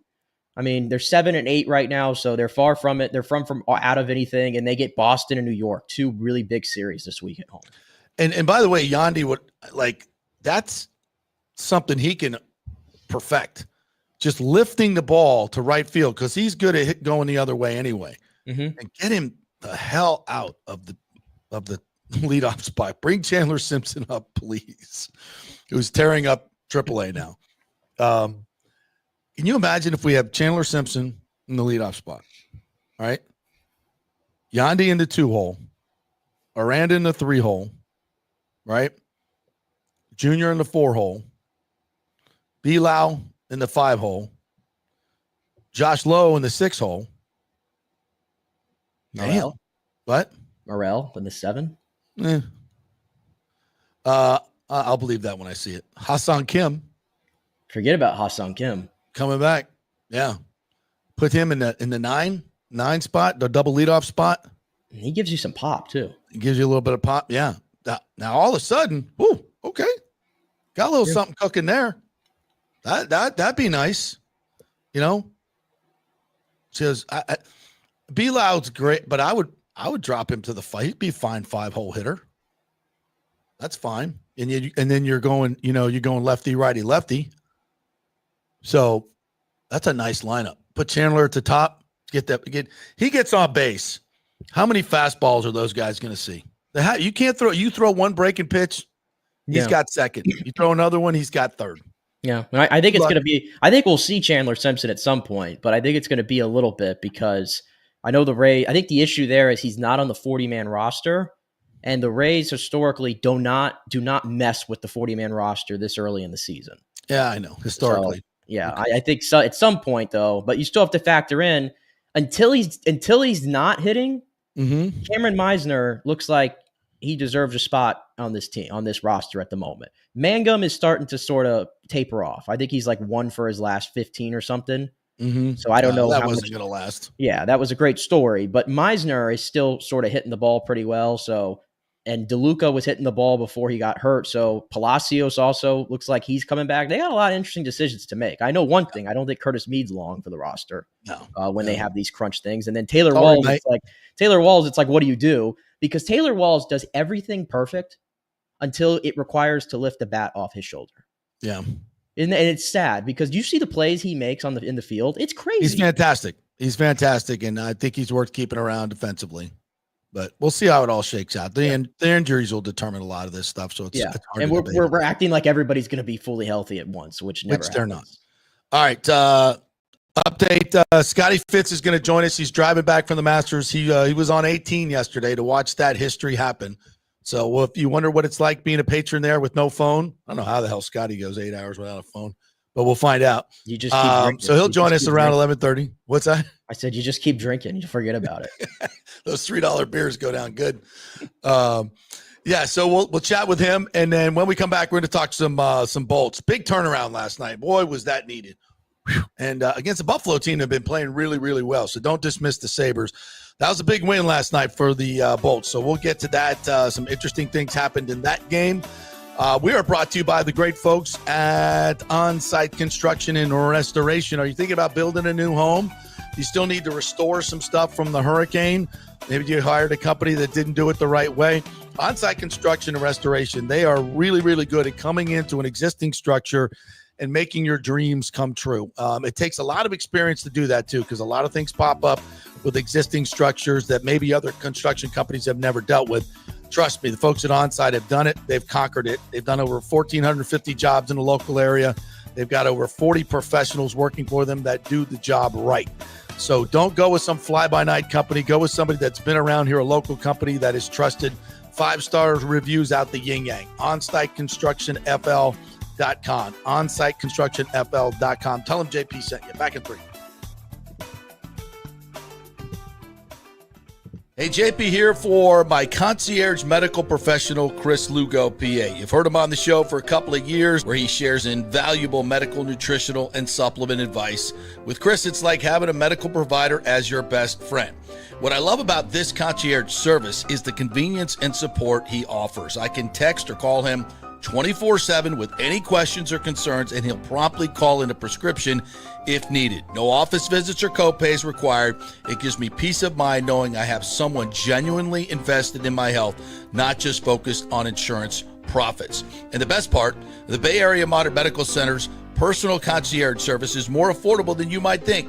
Don't let insurance companies dictate your health care. Take control of your health and wellness today. Visit BAMMC.com for more information and to schedule your initial free consultation. Empower yourself and take charge of your personal health with BAMMC.com. Diamond Days are back at the Golden Diamond Source, Tampa Bay's largest jewelry superstore. You know, I love Diamond Days because right now you can get up to 20% off all the diamonds in the inventory, including April's birthstone. Plus, you can take advantage of 0% financing for up to 5 years. This means that if you finance $5,000, your monthly payment would only be $83. Best of all, your Golden Diamond Source diamond never loses its value. And listen up, all soon-to-be newlyweds, here's your chance to win a $2,500 shopping spree at the Golden Diamond Source, along with a wedding cake for up to 100 guests, created by the renowned celebrity chef, The Cake Girl, as seen on the Today Show. Entering is easy. Simply visit the Golden Diamond Source on Omerton Road for your chance to win big. If you want your special someone to say yes, make sure it's a Golden Diamond Source diamond. Visit us at 3800 Omerton Road in Clearwater. JP here for the Jeeves Law Group and my man Scott Jeeves, who lives right here and has long been a highly respected member of our community. He's a proud sponsor of the Tampa Riverwalk. Jeeves Law Group is also a proud sponsor of our Grand Central District in St. Pete and has neighborhood events throughout the year. He has an office on Central Avenue in St. Pete and one on South Howard in Tampa. You can't get more local than that. So when you need an attorney, you're going to hire some huge firm that advertises all over the state or the one that supports your favorite sports show. It's the Jeeves Law Group. We're local, we're trusted, and we get results. For personal injury and personal attention, call us for a free case evaluation. That's 8889-JEEVES. That's 8889-JEEVES.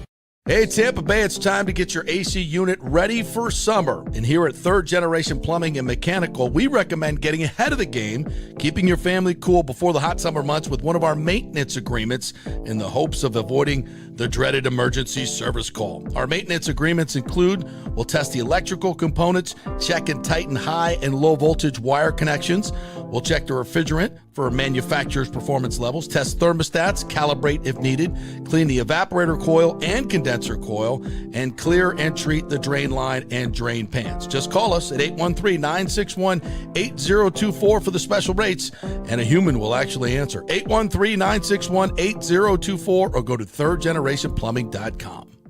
Let's go! Right now. Back to the show on FanStream Sports.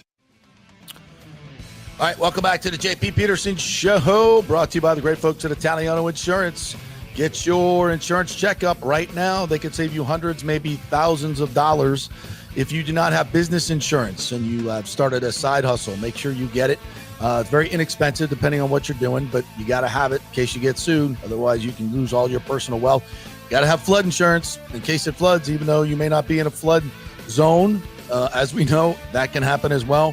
So just make sure you're fully covered. 40% of people in Florida are not, and they'll let you know if you are not fully covered. That's why they are the insurance professionals. So give them a call, 813-877-7799. Get that great customer service you won't find anywhere else. Italiano Insurance, been doing it for over 60 years. Big thanks to them for being a sponsor of this program, allowing us to do what we do. To all of our sponsors, thank you guys so much. You see them all there at the bottom of the screen, including Bay Area Modern Medical Center, by the way, BAMMC.com. Chris Lugo, get your concierge medicine relationship going with him. Highly recommend that. All right, Bolts last night as Rory was winning the Masters. Cooch was winning the Art Ross Trophy, almost the exact same moment. I watched them both happen. Great shot by Kucherov, little steal, great move, and then just a laser of a shot over the glove. Beautiful, beautiful shot. And look, the Lightning, again, first period did not play well. They did not play well, and probably should have been down more, but with 30 seconds to go, 23 seconds to go, Buffalo scores 2 straight goals. JoJo was in goal last night. Wasn't his fault. But so they're down 2-1 at the end of one. They got booed off the ice. You could hear it on TV. Oh, really? I did not notice. I'm in the studio by then, so I couldn't hear that. Wow. We booed our guys. Not like a crazy boo, but you could definitely hear some murmuring. Some murmuring of all right, what are we doing here? Yeah. Well, it was a lot of what are we doing here? So I think there was a Cooper called it adjustments by his staff. I think there was a tongue lashing, either from Cooper or it may have come from a player. I have a sneaky suspicion it may have come from McDonough or somebody in that room stood up and said, this is horseshit, guys. The last 2 games, it's not good enough. And they just were not playing smart. They were not playing with an edge. They were not playing with any emotion. And they came out in that second period and just laid the lumber. Four goals. Kucherov, fantastic goal. Then they get Emil Lilleberg gets his first NHL goal, which is good. Get the monkey off your back as you go into the playoffs and shoot. He's got a good shot. He's got a really good shot. He needs to shoot more from the point. So Lilleberg gets off the schneid. Connor Geekie, who just comes up from Syracuse, who's now going to have to play a very important role for this team heading into the playoffs, gets a goal right away. And he was in the mix a lot last night. Great to see that. Yeah, and he played. Engblom and Chief both said that his game showed a lot more maturity. Going down to the AHL, got a little bit more seasoning, and looks like a little different player. Calmed down a little bit. It's hard to go right into the NHL. It rarely happens, especially in the Lightning organization. And he played 43 games, right from the jump. Not going to say he was great. I don't think he was bad. I think he had 10 goals, though, in his last 17 games before coming up. Yeah. So he's, and if he can be a spark, that could be a big deal. All of a sudden, he's going to be really needed because, the Lightning playing how they are right now to end this season, again, it doesn't bother me as much because I just feel like, they have this locked up. I feel like their last gasp, really good effort that they gave in the regular season was against Toronto last week. And they had to play that game without Gensel. And listen, the Lightning, outside of the first 4 minutes of that game, I thought controlled it. Yeah, they did. And probably deserved a better fate. But when you play bad for the first 5 minutes and surrender 2, you had to chase the game, and it was what it was. And they're bad at overtime right now. Yeah, that's been a problem, but that's not to worry about that in the playoffs. Worry about that system or that format in the playoffs, rather. Right. So I'm not as worried about what I'm seeing in regular season game number 80 against Buffalo on a Sunday night. But what now becomes, and I mentioned Geekie all of a sudden is a huge part of this, is the injury bug. Luke Glendening, we don't really know his status right now, and I know that we're in the part of the season where we're not going to really know anything until everything's over. But Glendening sounds like he may be close. Yeah, he's day to day. Bjorkstrand's week to week. Yeah, that's a very valuable piece, Glendening, with his face-off ability, penalty kill. Yeah, we can't win a draw. No. We have been terrible. No, but Bjorkstrand and Cooper didn't exactly sound the most optimistic speaking about him. And week to week in the playoffs, I feel like we've been down this road before, and then all of a sudden a player like Braden Point a few years ago misses 3 playoff series in a row. So I don't know what's going to happen there, but it sucks because Bjorkstrand was the big piece that you added at the deadline to try to add some depth to this team, and you loved the way your top 9 was shaping up. And Bjorkstrand, after a slow start, I think was picking up his game. They put him out on that first power play. They had him in the bumper spot where Braden Point had been, and he scored a goal earlier this week. And now he's out. So all of a sudden it's like Connor Geekie's going to have to play in your top 9. He has to, and you got to find somebody else who can win a faceoff without Luke Glendening there. So that to me is the more concerning part for the Lightning now, is the injury bug at just the worst time. Yeah, I agree. And Darren Radish went out last night. He did not play, so I'm not sure exactly what's going on with him either. That would not be good. So, but listen, we're not the only one on the injury struggle bus. When you look at the Panthers, who come in here tomorrow night, this is going to be absolutely as good as a regular season game. Yeah, and I thought you had some cushion to hold on to that number 2 spot, but all of a sudden, you got to win that one. You have to win this one. You could still probably you might be able to get it without winning, but you got to win. For the most part, you got to win it. Yeah, because they've won 3 in a row, so they're starting to play better hockey now as we head into the playoffs. Yeah, so the winner of tomorrow night's game is going to have the home ice for the first round. And the way the Lightning have played on the road this year, it's important to get the home ice, especially the first 2. I think I don't want to go on the road and play 2 games down there. I just don't. I want them to be here. I want us to not, we'll go to New York, do the Rangers thing, and then get your ass back here. Probably, I think I heard Chief say on a post game last night, it'll be a Tuesday, if we win here. So that's good. They'll be home because the Rangers game might not matter. If you beat Florida, you could probably, if some guys need to stay home, they can stay home. Hell, just take everybody from Syracuse and put them on a bus busting Yeah. down to MSG. Give Johansson his one final start of the season for all I care and move on. Yeah. So, this is going to be a fun game tomorrow night. If you're not doing anything tomorrow night, I know the Rays will be playing at the same time, right? So it might be, yeah. But I guess the bigger thing coming out of yesterday was, Kucherov wraps up because McKinnon did not play in the final regular season game. So Kucherov wraps up the scoring title for the second straight year. And third time. He's been pressed. He had a big look of relief on his face, it looked like. Yeah. When he got 3 points. So he's far and away got that. Yeah, so 3 scoring titles for Nikita Kucherov. Not too shabby. Not too shabby by any means. And again, I continue to scream to the heavens. I went on a rant about this 2 weeks ago on the show when he initially took over the scoring title lead. I was like, I'm not necessarily maybe calling for him to win the MVP, but the sort of silence of his name being in that conversation all year long has been pretty shocking to me. And I went and looked at the odds now today again to see if they've shifted at all. And Hellebuck is still the favorite at minus 135. Draisaitl's plus 115. Kucherov's at plus 2,500. Like, it's just like he's not even like a part of the race. He's just going to be the third guy. He'll get some votes, and that's that. And it's like, how do you win 2 scoring titles in a row and not even win 1 MVP in either of those seasons? Because you're Kucherov and the media hates you. It's dumbfounding. It's dumbfounding. Yeah, it's not fair. He's gonna win the Art Ross title with ease because he also did it with McKinnon playing. He played, right now he's played 3 less games than McKinnon. Yeah, overall, yeah. So definitely more points per game by a wide margin. Yeah, it's dumb. Does Kucherov care? I don't know, and I don't think he would admit it if he did. He just wants to win Stanley Cups, and that's all that really matters. We can bellyache about that, and it's true. It's 100% true. They get no respect whatsoever. It's the same. It's Tampa Bay. It's the same thing with the Bucs. It's the same thing. The Lightning's weird though, because if any other franchise in hockey had the resume that the Lightning have since 2015 in the Cooper era, far and away more playoff games, far and away more playoff wins, 2 cups, 4 finals. If people would be talking about a dynasty, there would be a reverence for this organization that I just don't think exists. No, that's a good point. The Lightning are 1 Stanley Cup victory. I know it's hard to do, but they're 1 Stanley Cup victory away from people being able to finally say, "Hey, this is a dynasty."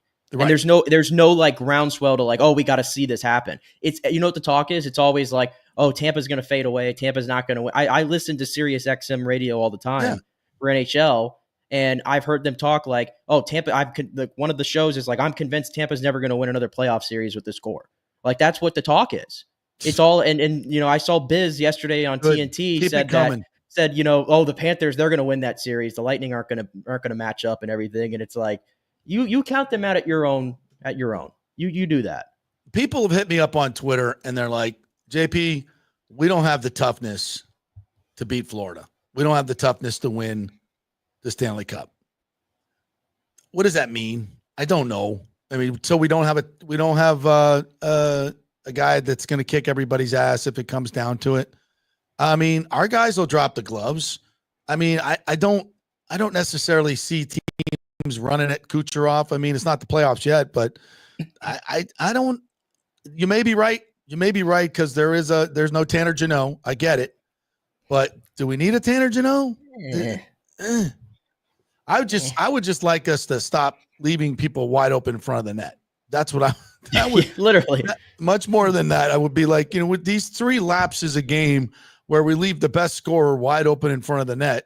That's where it's going to get our ass kicked, So let's stop that, which I think they will. I think they'll take the risk out of their game a little bit more, and they'll be a little bit more responsible because they know how to do that. I'm not sitting here saying I'm going to bet my mortgage that we beat the Panthers in round 1. I don't know, even though they're banged up. But maybe we don't have the most physical team, but I mean, I think you got a bunch of guys that are going to present matchup nightmares in the playoffs. Like, I mean, we continue to talk about Anthony Cirelli and Brandon Hagel and how great they've been as a shutdown pairing, especially on the penalty kill. The offense they give you on the penalty kill, by the way, which nobody else in the league can replicate. And then this is why you go out and get Yanni Gourde back. It's not for these games in the regular season. I know he's haven't been able to really find the net necessarily, but in the playoffs, I mean, Yanni Gourde is here to do what he did in the past runs, 4 or 5 years ago. So let's see what Yanni Gourde looks like in the playoffs. I know Geeky, now all of a sudden he's going to be a part of this playoff rotation, I would think. Like, he's got some physical presence to his game. Does he not? Like, yeah. I think that stuff will work itself out. The Lightning are as talented as any team in the NHL. Yeah. As any team. All right. That's so tomorrow night's going to be awesome. We'll do a full preview on that for you tomorrow. All right. Got to get to this story. The Vols quarterback, Nico Iamaleava. Did I say that right? Was that close? I honestly don't even try anymore. Nico held out. The guy who got $8 million in his celebrated NIL deal to move from California to Tennessee and had a great freshman season, took him to the playoffs, sat out Friday's practice before the Saturday spring game, and Josh Heupel said, "See ya."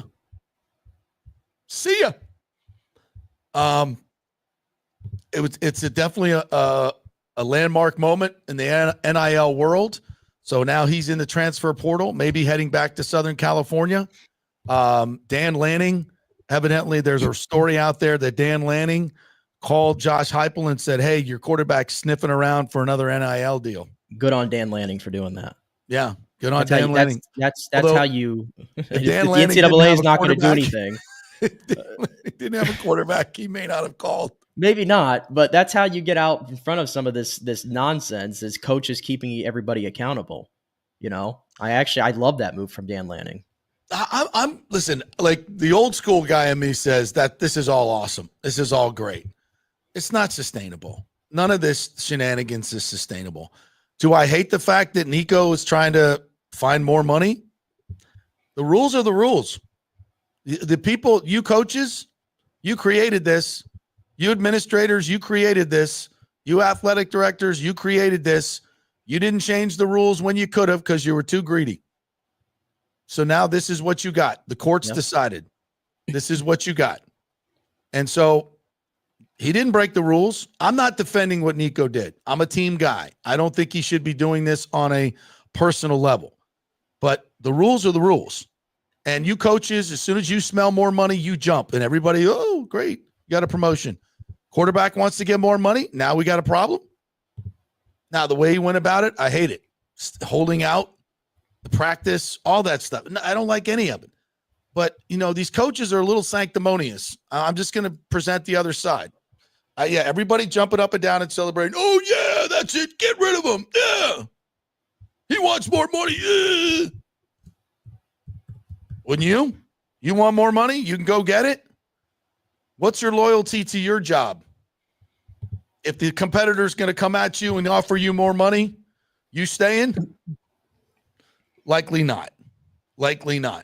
Yeah. So, I'm going to be a little bit of a contrarian here and say, he's going to be fine. Somebody's going to pay him. They're all mercenaries now.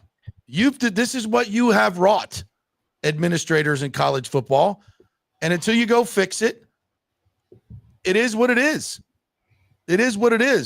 Somebody step up with some leadership nuts and fix it.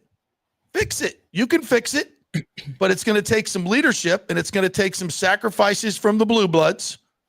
You guys are going to have to give up a little bit of power to bring everybody together under one umbrella and try to level the playing field. That's what you're going to have to do. And the SEC doesn't want to do that. The Big 12, Big 10 doesn't want to do that because they have their built-in advantages and they're running the sport right now. They can do whatever the hell they want to do because that's the way the rules are written right now. They have all the power. The other program, not going to get into the minutia, but the other programs have basically ceded all the power and the money to ESPN, the Big 10, and the SEC. So, you know what? This is the system you have. And until somebody can step up and fix it, this is what's going to happen. And we can all get mad at Nico and say blah, blah, blah, but you didn't say squat when Josh Heupel left UCF and went to Tennessee, right? Isn't that where he went? Yeah.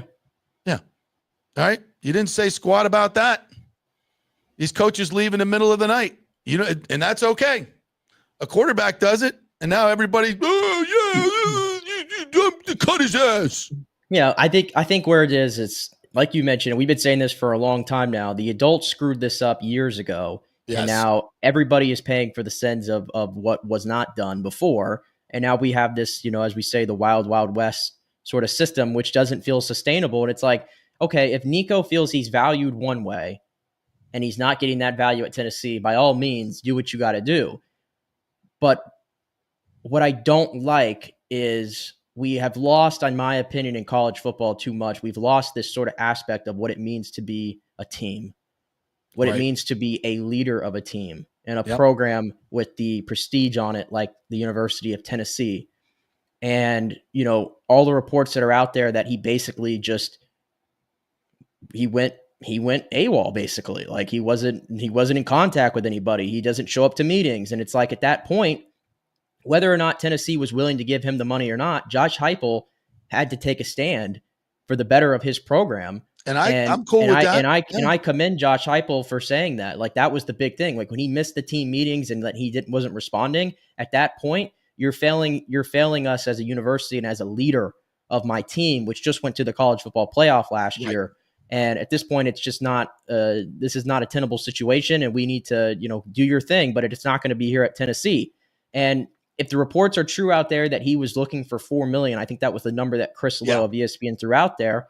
Yeah. You have to ask yourself, you can think you're worth something, but are you really? Because I watched Tennessee play this past year, and they made the college football playoff, but they had a really good defense. They had a damn good running back in Dylan Sampson. Mm-hmm. They had good skill guys on offense. Their quarterback let them down a lot this past year. And I can tell you this. He didn't exactly play great. 11 of his 19 touchdown passes came against FCS and lower FBS opponents. He threw 8 touchdowns in the SEC. 4 of them came in one game against Vanderbilt. That means he had 4 touchdown passes against the rest of the SEC. Yeah. You want to pay that guy $4 million? I don't think so. That's a great point. And trust me, Josh Heupel, if he was that good, he wouldn't have. Exactly. If he was that good, you will pay that money. But Nico was not that good, and the headache that he caused was just simply not worth it. And allow me to also put this part of the story out there, and this is more from like a media side of it, but I do feel a need to bring it up because this story first was reported by Pete Nakos of On3, which is where I work. Right. And Pete Nakos, for those who aren't familiar, does a damn good job covering college athletics, not just football, basketball. He covers NIL. He does everything. He's very young and he's very bright and up and coming. And he was the first one to report this on Friday that they were in active contract negotiations, unclear if negotiations would impact whether he enters the spring portal.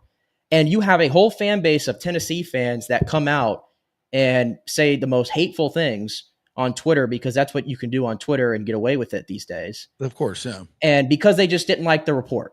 Right. And Nico's dad got involved and was calling him Bitch Nakos in a tweet on Twitter saying that this is all BS and everything. And everybody turns their back on Pete Nakos and everything and calls him, that he's just fabricating stuff. And then all the big boys chime in. It's the same exact thing. Yeah. So Pete Nakos got that story correct. And I was taken aback by just because you didn't like the report, it turned into this personal thing. So that's just an aside to this whole story of how this got to 0 to 100 real quick, obviously. But welcome to college sports in 2025. It won't be the first time either. It will not be the first time. Oh God, no. This is unfortunately going to be the norm, until they fix it. And I don't see anything on the horizon that's going to fix it because of what I mentioned. The SEC and the Big Ten, they have all the power, but these coaches are going to be fed up. But you can't. It's impossible to run a program like this. It's just, and it hurts the product. It hurts the product. I mean, because look, obviously, if you have a freshman quarterback, he's going to get better every year within your system, right? If you just bring in a different quarterback every year, look what happened to FSU. Look, and that's your own fault, right? You get the wrong one, and you're doomed. The wrong one, and you're done. You're toast. Right? Especially if you get the wrong one and you sign him to a deal where he has to play no matter how bad he is if he's healthy. Not saying that was the deal, but yeah. And also sure, Nico, I think Nico, this could have been avoided potentially. This is the other part of this. If we're going to run this like pro sports, well, let's act like pro sports here. Nico's the people who are negotiating on Nico's behalf, were his dad and a friend. Mm-hmm.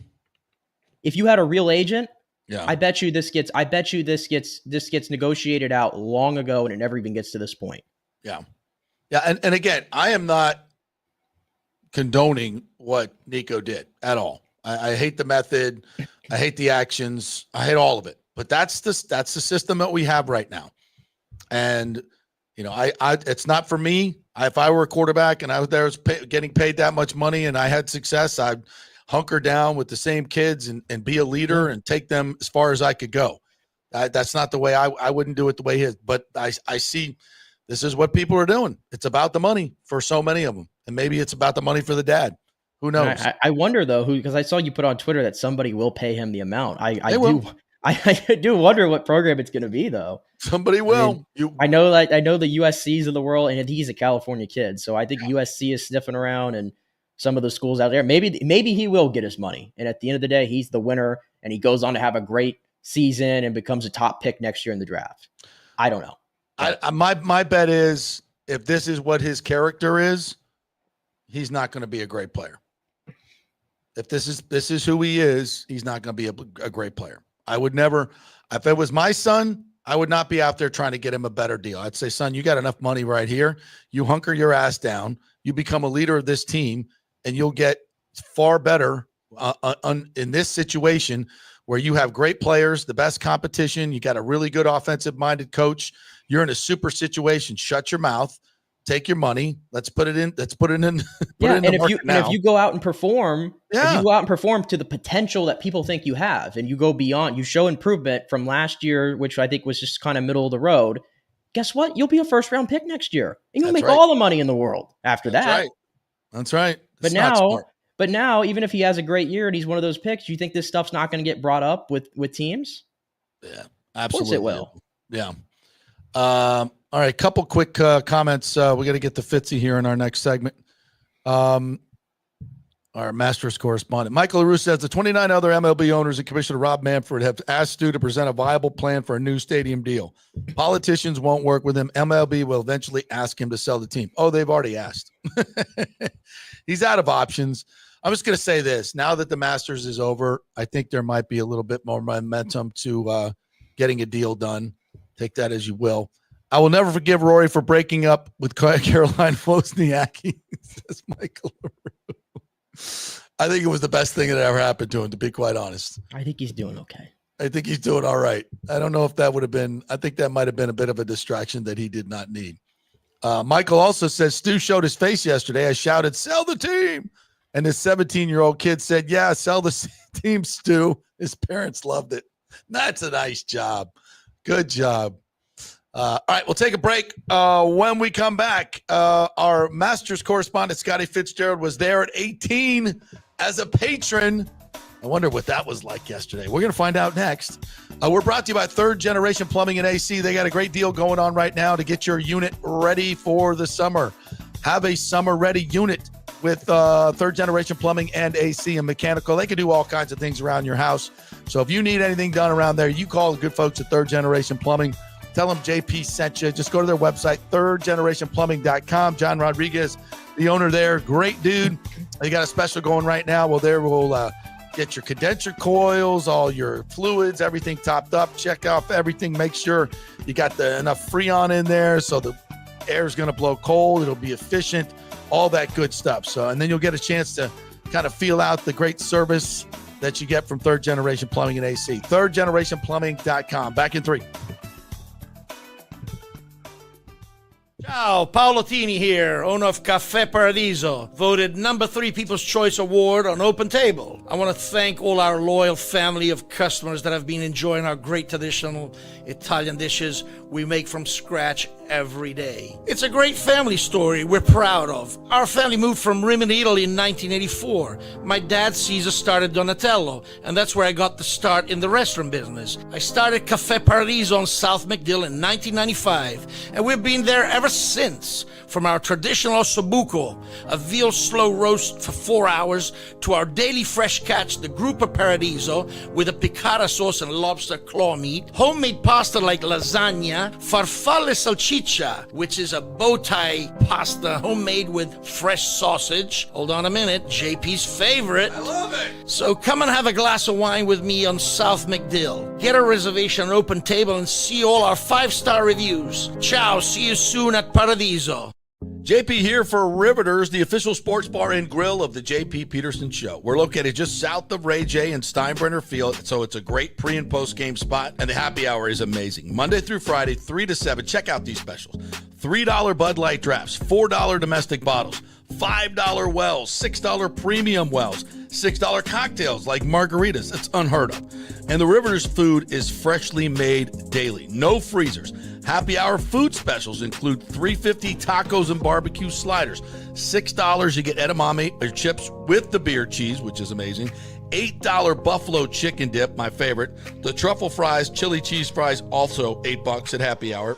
As well as other specials throughout the week, including Taco Tuesdays, you get $3 tacos, and Wing Wednesdays, 7 o'clock to 1 a.m. in the morning, you get our amazing wings, 5 for $5 and $5 wells and wines. That's a good Wednesday night. So if you're tired of the preppy, overpriced, generic sports bars, come see the amazing, friendly bartenders and staff at Riveters, where customer service really matters. Riveters, just south of where the Rays and Bucs play. We'll see you there. Summer is coming. Do not get caught with your unit unprepared. Your AC unit, of course. The awesome folks at Third Generation Plumbing and AC have a special going on right now. You get a free 1-year maintenance package with any purchase of a new unit. They have special 60-month financing as well, so you don't need a huge chunk up front. Third Generation has an impeccable reputation built over 30 years of doing business. They do plumbing, AC, mechanical work, anything you need around the house. They are trusted folks. Go to the website and read the 5-star reviews. Deidre said, great company that always arrives timely. We have used them for our AC both in home and business and have been very happy. The staff is knowledgeable and professional. I would recommend Third Generation again and again.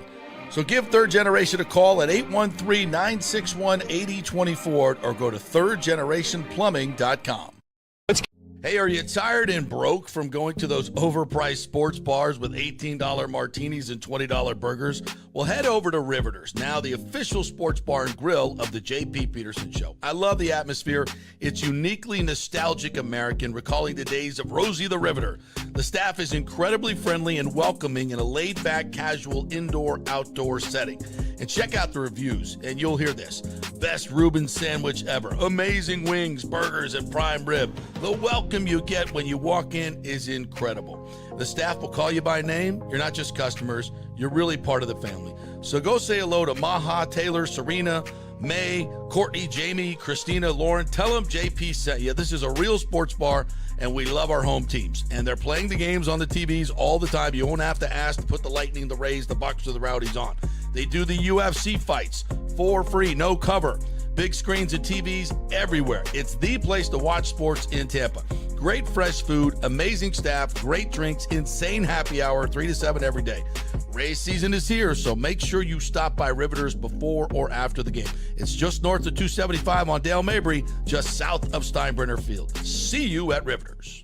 Diamond Days are back at the Golden Diamond Source, Tampa Bay's largest jewelry superstore. You know, I love Diamond Days because right now you can get up to 20% off all the diamonds in the inventory, including April's birthstone.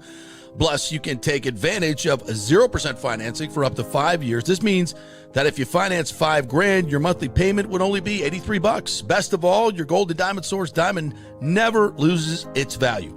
And listen up, all soon to be new newlyweds, here's your chance to win a $2,500 shopping spree at the Gold and Diamond Source, along with a wedding cake for up to 100 guests, created by the renowned celebrity chef, The Cake Girl, as seen on the Today Show. Entering is easy. Simply visit the Gold and Diamond Source on Ulmerton Road for your chance to win big. If you want your special someone to say yes, make sure it's a Gold and Diamond Source diamond. Visit us at 3800 Ulmerton Road in Clearwater. Spring means a time of renewal and Rays baseball, and the folks at Italiano Insurance want to welcome the Rays to Tampa and remind you, It's time to renew those insurance policies with the now famous Italiano Insurance Checkup. Let the experienced and friendly agents shop your policy for the best price and coverage. Famous for saving me over $1,000 on our auto insurance last year and over $500 on our homeowners. Now that's a grand slam. Might as well get a double play by adding flood insurance and business insurance to your portfolio. Costs less than you think, and trust me, you do not want to risk your home or personal wealth.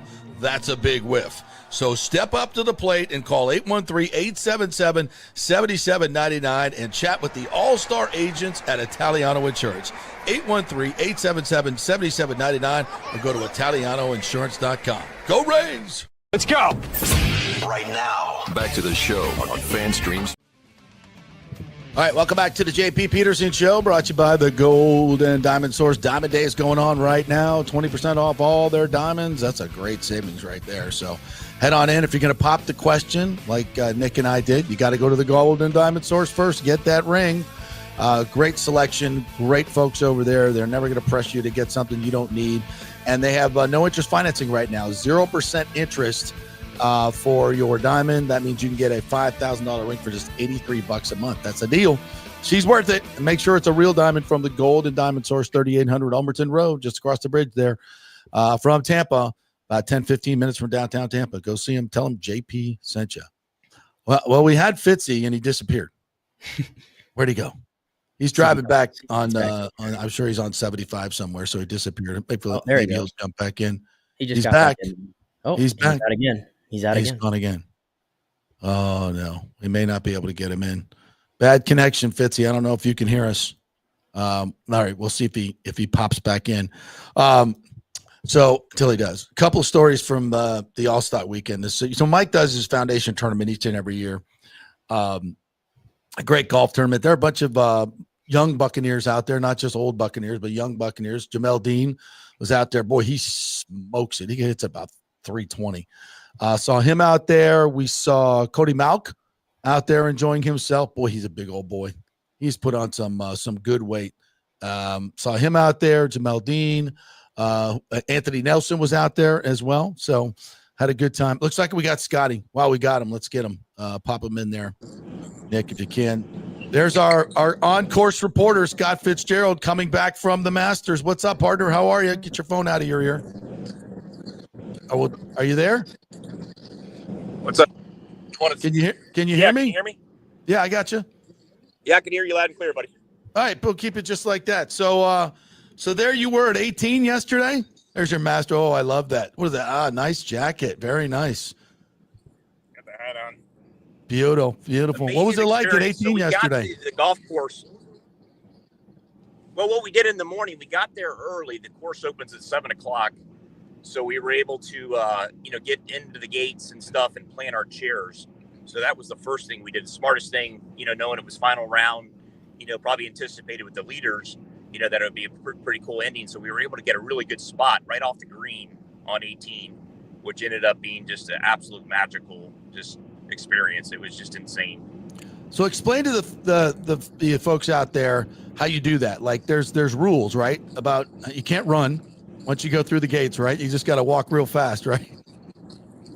Yeah, a lot of rules with that. No running, so you're kind of, it's amazing how they do it though. They get all the people in lines and stuff, and then open the gates, and they take different groups through, and then you go into the facility, and you're allowed to bring your chairs in, which is really cool with the Masters. Is you're allowed, as soon as you can get inside the gate, you want to set up your chairs, and a lot of people will run to Amen Corner. It's a really neat spot to put your chairs in a certain area.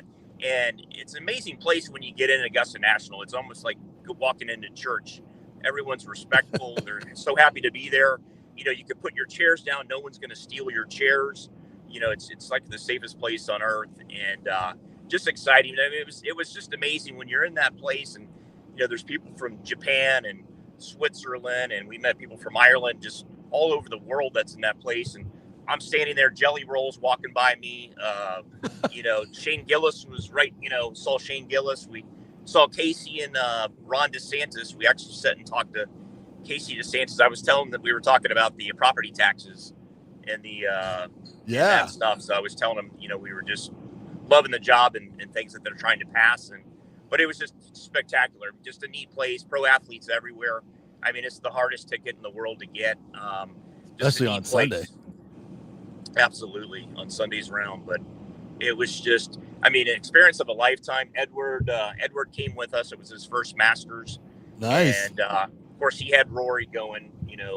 That was his guy. But it was just awesome. And we got the experience to go out to, Amen Corner. And we sat there. Actually, we saw when Bryson's ball went in the water on 11. Yeah. If you remember that. And the guy behind me thought it was Rory. He was like, Rory's in the water. He was almost in the water on 11. Yeah. Which was so amazing. what shot? So you put your chair down, then you went down to Amen Corner and watched the back nine a little bit. Take me through it. Well, the cool thing, so what you do, the biggest thing there is the merchandise. Obviously, Right. I got you a hat and a shirt. And, Awesome. So the main thing is the merchandise. They sell $70 million worth of merchandise during the week. Basically, it breaks down to, I think, $1 million an hour when you're in there. And it's a big facility, and they put you in a line. It's almost like being in an airport line, or actually it's almost like Walt Disney World when you're waiting for a ride. They just have, but it's really efficient. They get you in there, and there's got to be 1,000 people in there buying, looking for all kinds of merchandise and everything in there. So that's the main thing you want to do, is because you can only get the merchandise. There's a cop, and I hope he's not pulling us over. Anyway, I told him we're on the JP Peterson show. We're busy. Yeah. So the game plan is we got up early. We wanted to try to get in the gates early. Again, the main mission was to get our chairs in a really good spot. And 18, was definitely, we were like, we got to be on 18 for this final round. This is going to be, magical. And so we got in, went into our spot, put our chairs down. After that point, we went to the merchandise area. We had to wait in line. It's about a 45-minute line, but it just keeps rolling. And we got in there, spent about 30 minutes buying all kinds of Masters merchandise. And the neat thing, what we did this year, some years, you take it with you. They allow you to put it in your car and come back in. But we went ahead and just got all our merchandise and handed it off and had them ship it. So all this stuff is going to be, so it was really nice. Smart. And then, so after that, we left, and they take on Magnolia Road, where the house is and the flag, they allow, they do photography. So basically, they allow you to take a picture. They take a picture of you, and then you basically download and stuff. Oh, that's nice. Oh, cool. So, yeah. But like you were talking, the most amazing thing is no cell phones. I mean, it's just an amazing concept. It's, we're always used to having our cell phones. So what's it like to be there all day long and not, you keep reaching in your pocket, like trying to grab your phone? All day long, I'm reaching in my pocket. A couple times I was shaking, thinking I lost my phone. It's just, and then, we're talking about, just go on the app and let's see, even like some guys that didn't have their watches, you usually use your phone for everything. So, but it's such it's amazing in a way too, where you just don't have any distractions, and you could just take it all in. And so after the merchandise, we ended up going and taking the photos. And then after that, we kind of watched a little practice area over there with, some of the guys were hitting on the range and putting and that kind of stuff. And then basically we just kind of went to hole number one and watched the guys tee off. And then there's a really neat hole. Of course, we went to Amen Corner. That was kind of neat. We were able to get up in the grandstand and do and look at Amen Corner and see some. You watch Rory come through on 12 and everything. You see him coming through. Yeah, you could sit there and you can see the 11 green. Them coming in hitting 11 green. Then you're right in front of the par 3 12. Right. Raised Creek is right there, so you're seeing those guys. And the big joke was, you guys heard about the amateur that was caught urinating in the Raised Creek earlier in the week. Yeah, that's a no-no. Yeah. So take me to 18. So then you guys go back to 18, right? Now you're watching the big scoreboard, so you don't know what's going on the course, right? Really? So our game plan was we were following the leaders. So we were Amen Corner, and we had the leaders there, but the crowd was just getting kind of crazy. So it's kind of a game where we're kind of like, let's jump ahead of the crowd and then watch them come in. And then around 13 or 14, we had great seats because we had the scoreboard right in front of us, and we're kind of up on a hill looking down on 18 green. It was an incredible spot, in fact. And then on the backside is where the award ceremony, so where they had the chairs set up for all the members and stuff on the other side. So we wanted to get back on our seats. So we got back in our seats around when the leaders were around 14. to 15. So we had enough time to, get in our seats and watch all the guys come in 18, which was great. So we got to see that. So you're sitting there at 18, and did you see Justin make his putt, the 40-footer? Yes, it was amazing. And I was just, that was like the heartbreaking thing was like, we wanted Rory so bad. And I was like, if this ended and Justin's a great guy, but it just, it would have been devastating. And then just the crowd, when Rory missed that putt. All right, well, hold up, back up. So you're at 18, you see Justin make his, he goes to 11, right? Yep. And then so Rory hits bogeys. It to you, bogeys, yeah. So then this is a short putt. Yeah, and so then at 17 though, he's got to have a birdie on the way in. So he hits it the unbelievable 196 yards. He hits it to like 3 feet on 17. So you're watching the scoreboard, the old school scoreboard, and they put it up there. Now Rory's back to 11, or to 12. He goes to 12. So the crowd the crowd is going nuts. And the crazy thing is what they do when the guys are on the green, obviously putting. They don't change the scores because you hear the roars. Now the great thing is we can hear like. From 15 and 16, you can hear the roars of the crowd, so you can hear the names being called, and you can just the loud noise. And we knew it was a birdie. We're like, that was a birdie, or that was a birdie roar. An eagle. Yeah. And then they would wait a while, and everyone's anticipating. You're just staring at that scoreboard for those guys to flip the numbers, and it's pandemonium. And then it goes to 12, and everybody goes, "Oh, he birdied 17." Yeah. It was just unreal. It just All right, so now Rory hits his drive, and he's in prime position on 18. All he's got to do is make par. So he hits his approach, and you see it going. Beautiful drive. Unbelievable drive. Yeah. So then he sits his approach, and you're like, I thought it was going at the pin when he first hit it, and then it goes in the bunker, right? Yeah. And it was just devastating. We were right in front of him. We were looking at that ball roll right into the bunker, and then you see the shot that Rose had, where he was sitting, and I'm like, we're sitting there. It wasn't like you and I betting at Valspar and going, $10 for that putt or whatever. But we're guessing how, what the length of the putts were, and we're going, that's a 10-footer, and just the way it went down in regulation. So he gets out of the bunker. He's got a 5-footer from the win. Yeah, and he misses it. What was that like? It was just a gut punch for everybody. You just hear the crowd the air go out of everything, But then all of a sudden we're all looking at each other going, wow, sudden death. And everyone's asking, because it was in one of the books, we're like, well, how is this playoff? Because it's like anything, they're all different at different courses. Right. And we figured out it was going to go 18-10. So 18, and then they go play 10, then they go back to 18 until there's a winner. Right. Is what. So we kind of knew right away. We were, just talking among. So you get to watch it again. At 18. We got bonus, man. It was bonus. So it came back, and same thing. They hit great drives. He hit, like you said, with a similar drive to what he did when he was coming in on 18. And then that second shot was probably, like you said, one of the best shots of all time. Did you think it was going to stay up on the shelf? At first, yes. I'm like, oh God, that thing gets stuck up, and then you see the ball start moving, and it's just a perfect roll down. Yeah. Up to about 3 feet. I was yelling 3 feet, but I don't know what you guys saw on TV. It was like 4 feet. I'm like you. I've got it all recorded, so probably the whole week you won't see me. I'll be on my couch watching the Masters over and over and over again. I know. I'm going home to watch it after this. So, all right. So then he makes the putt, and you're there to witness history. Like, what was that roar like when he makes the putt? The crowd's just going nuts. I'm with Richard. He was a little mad. I was standing in my chair and jumping on his shoulders, and I was probably, if any other situation, I would have been kicked out of Augusta National, but I think they let it slide. We were just going nuts. It was just, there were people crying, and it was just so emotional. Man,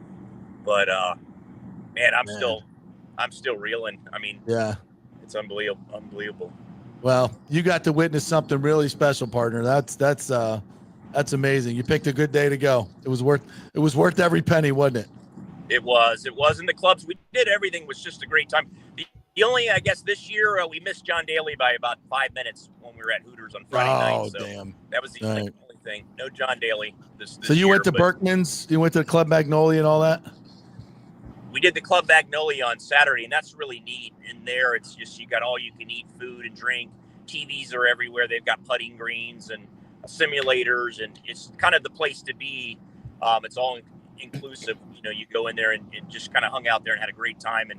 And then the big thing was just, you know, our main goal was going Sundays round, getting up early, getting on the course, getting our chairs placed, you know, just for a great position. And then just game planning, like, you know, who we wanted to follow and what holes we wanted to sit at, and just take everything in. And it was just magical. Again, I just can't describe it. Awesome, man. Well, thanks for being on our course reporter, man. I'm jealous. So freaking jealous. Hopefully next year I'll be able to get up there. You're coming next year. Another great thing, we had a house that it worked out good, 2 miles from the golf course. Besides, perfect. We did lock ourselves out last night, and that's a long story, but but we survived. Who cares? At that point, it's the greatest day of your life. Awesome. Yeah. All right, Scotty Fitz. Don't forget, if you need a mortgage, that's your guy right there, Scott Fitzgerald. Scott at amstampa.com. Scott at amstampa.com. Get your mortgage. All right, guys. See you, man. Drive safe. Don't get caught. Okay. How about that? I'm jealous. Yeah. All right. I'll have to save my Allstott stories for tomorrow. Sorry, that's a tease. Or tonight, actually. We'll do them tonight. So you got head on down to Riveters. We'll be right there, just north of 275 on Dale Mabry, right next door to the spaceship. Come join us from 5 to 7 o'clock.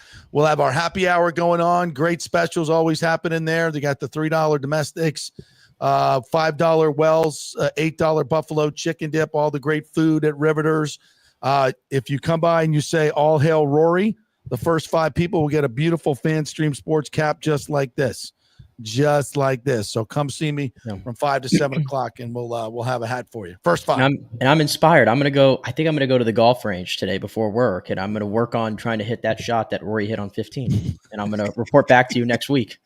The 209 yard iron with a 40-yard hook. Probably have a driver in my hand doing it, but Good luck. Semantics. Good luck with that. Semantics. Whatever it takes. All right, Nick. Great job, my friend. Appreciate you. Thanks all you guys for tuning in this morning. Please come out and see us tonight at Riveters. We'll be on YouTube as well. Same places you watch this. We host to happen. Trying to get Gary Koch to join us, some golf folks to join us tonight to talk some more about the Masters. And we'll talk some baseball as well.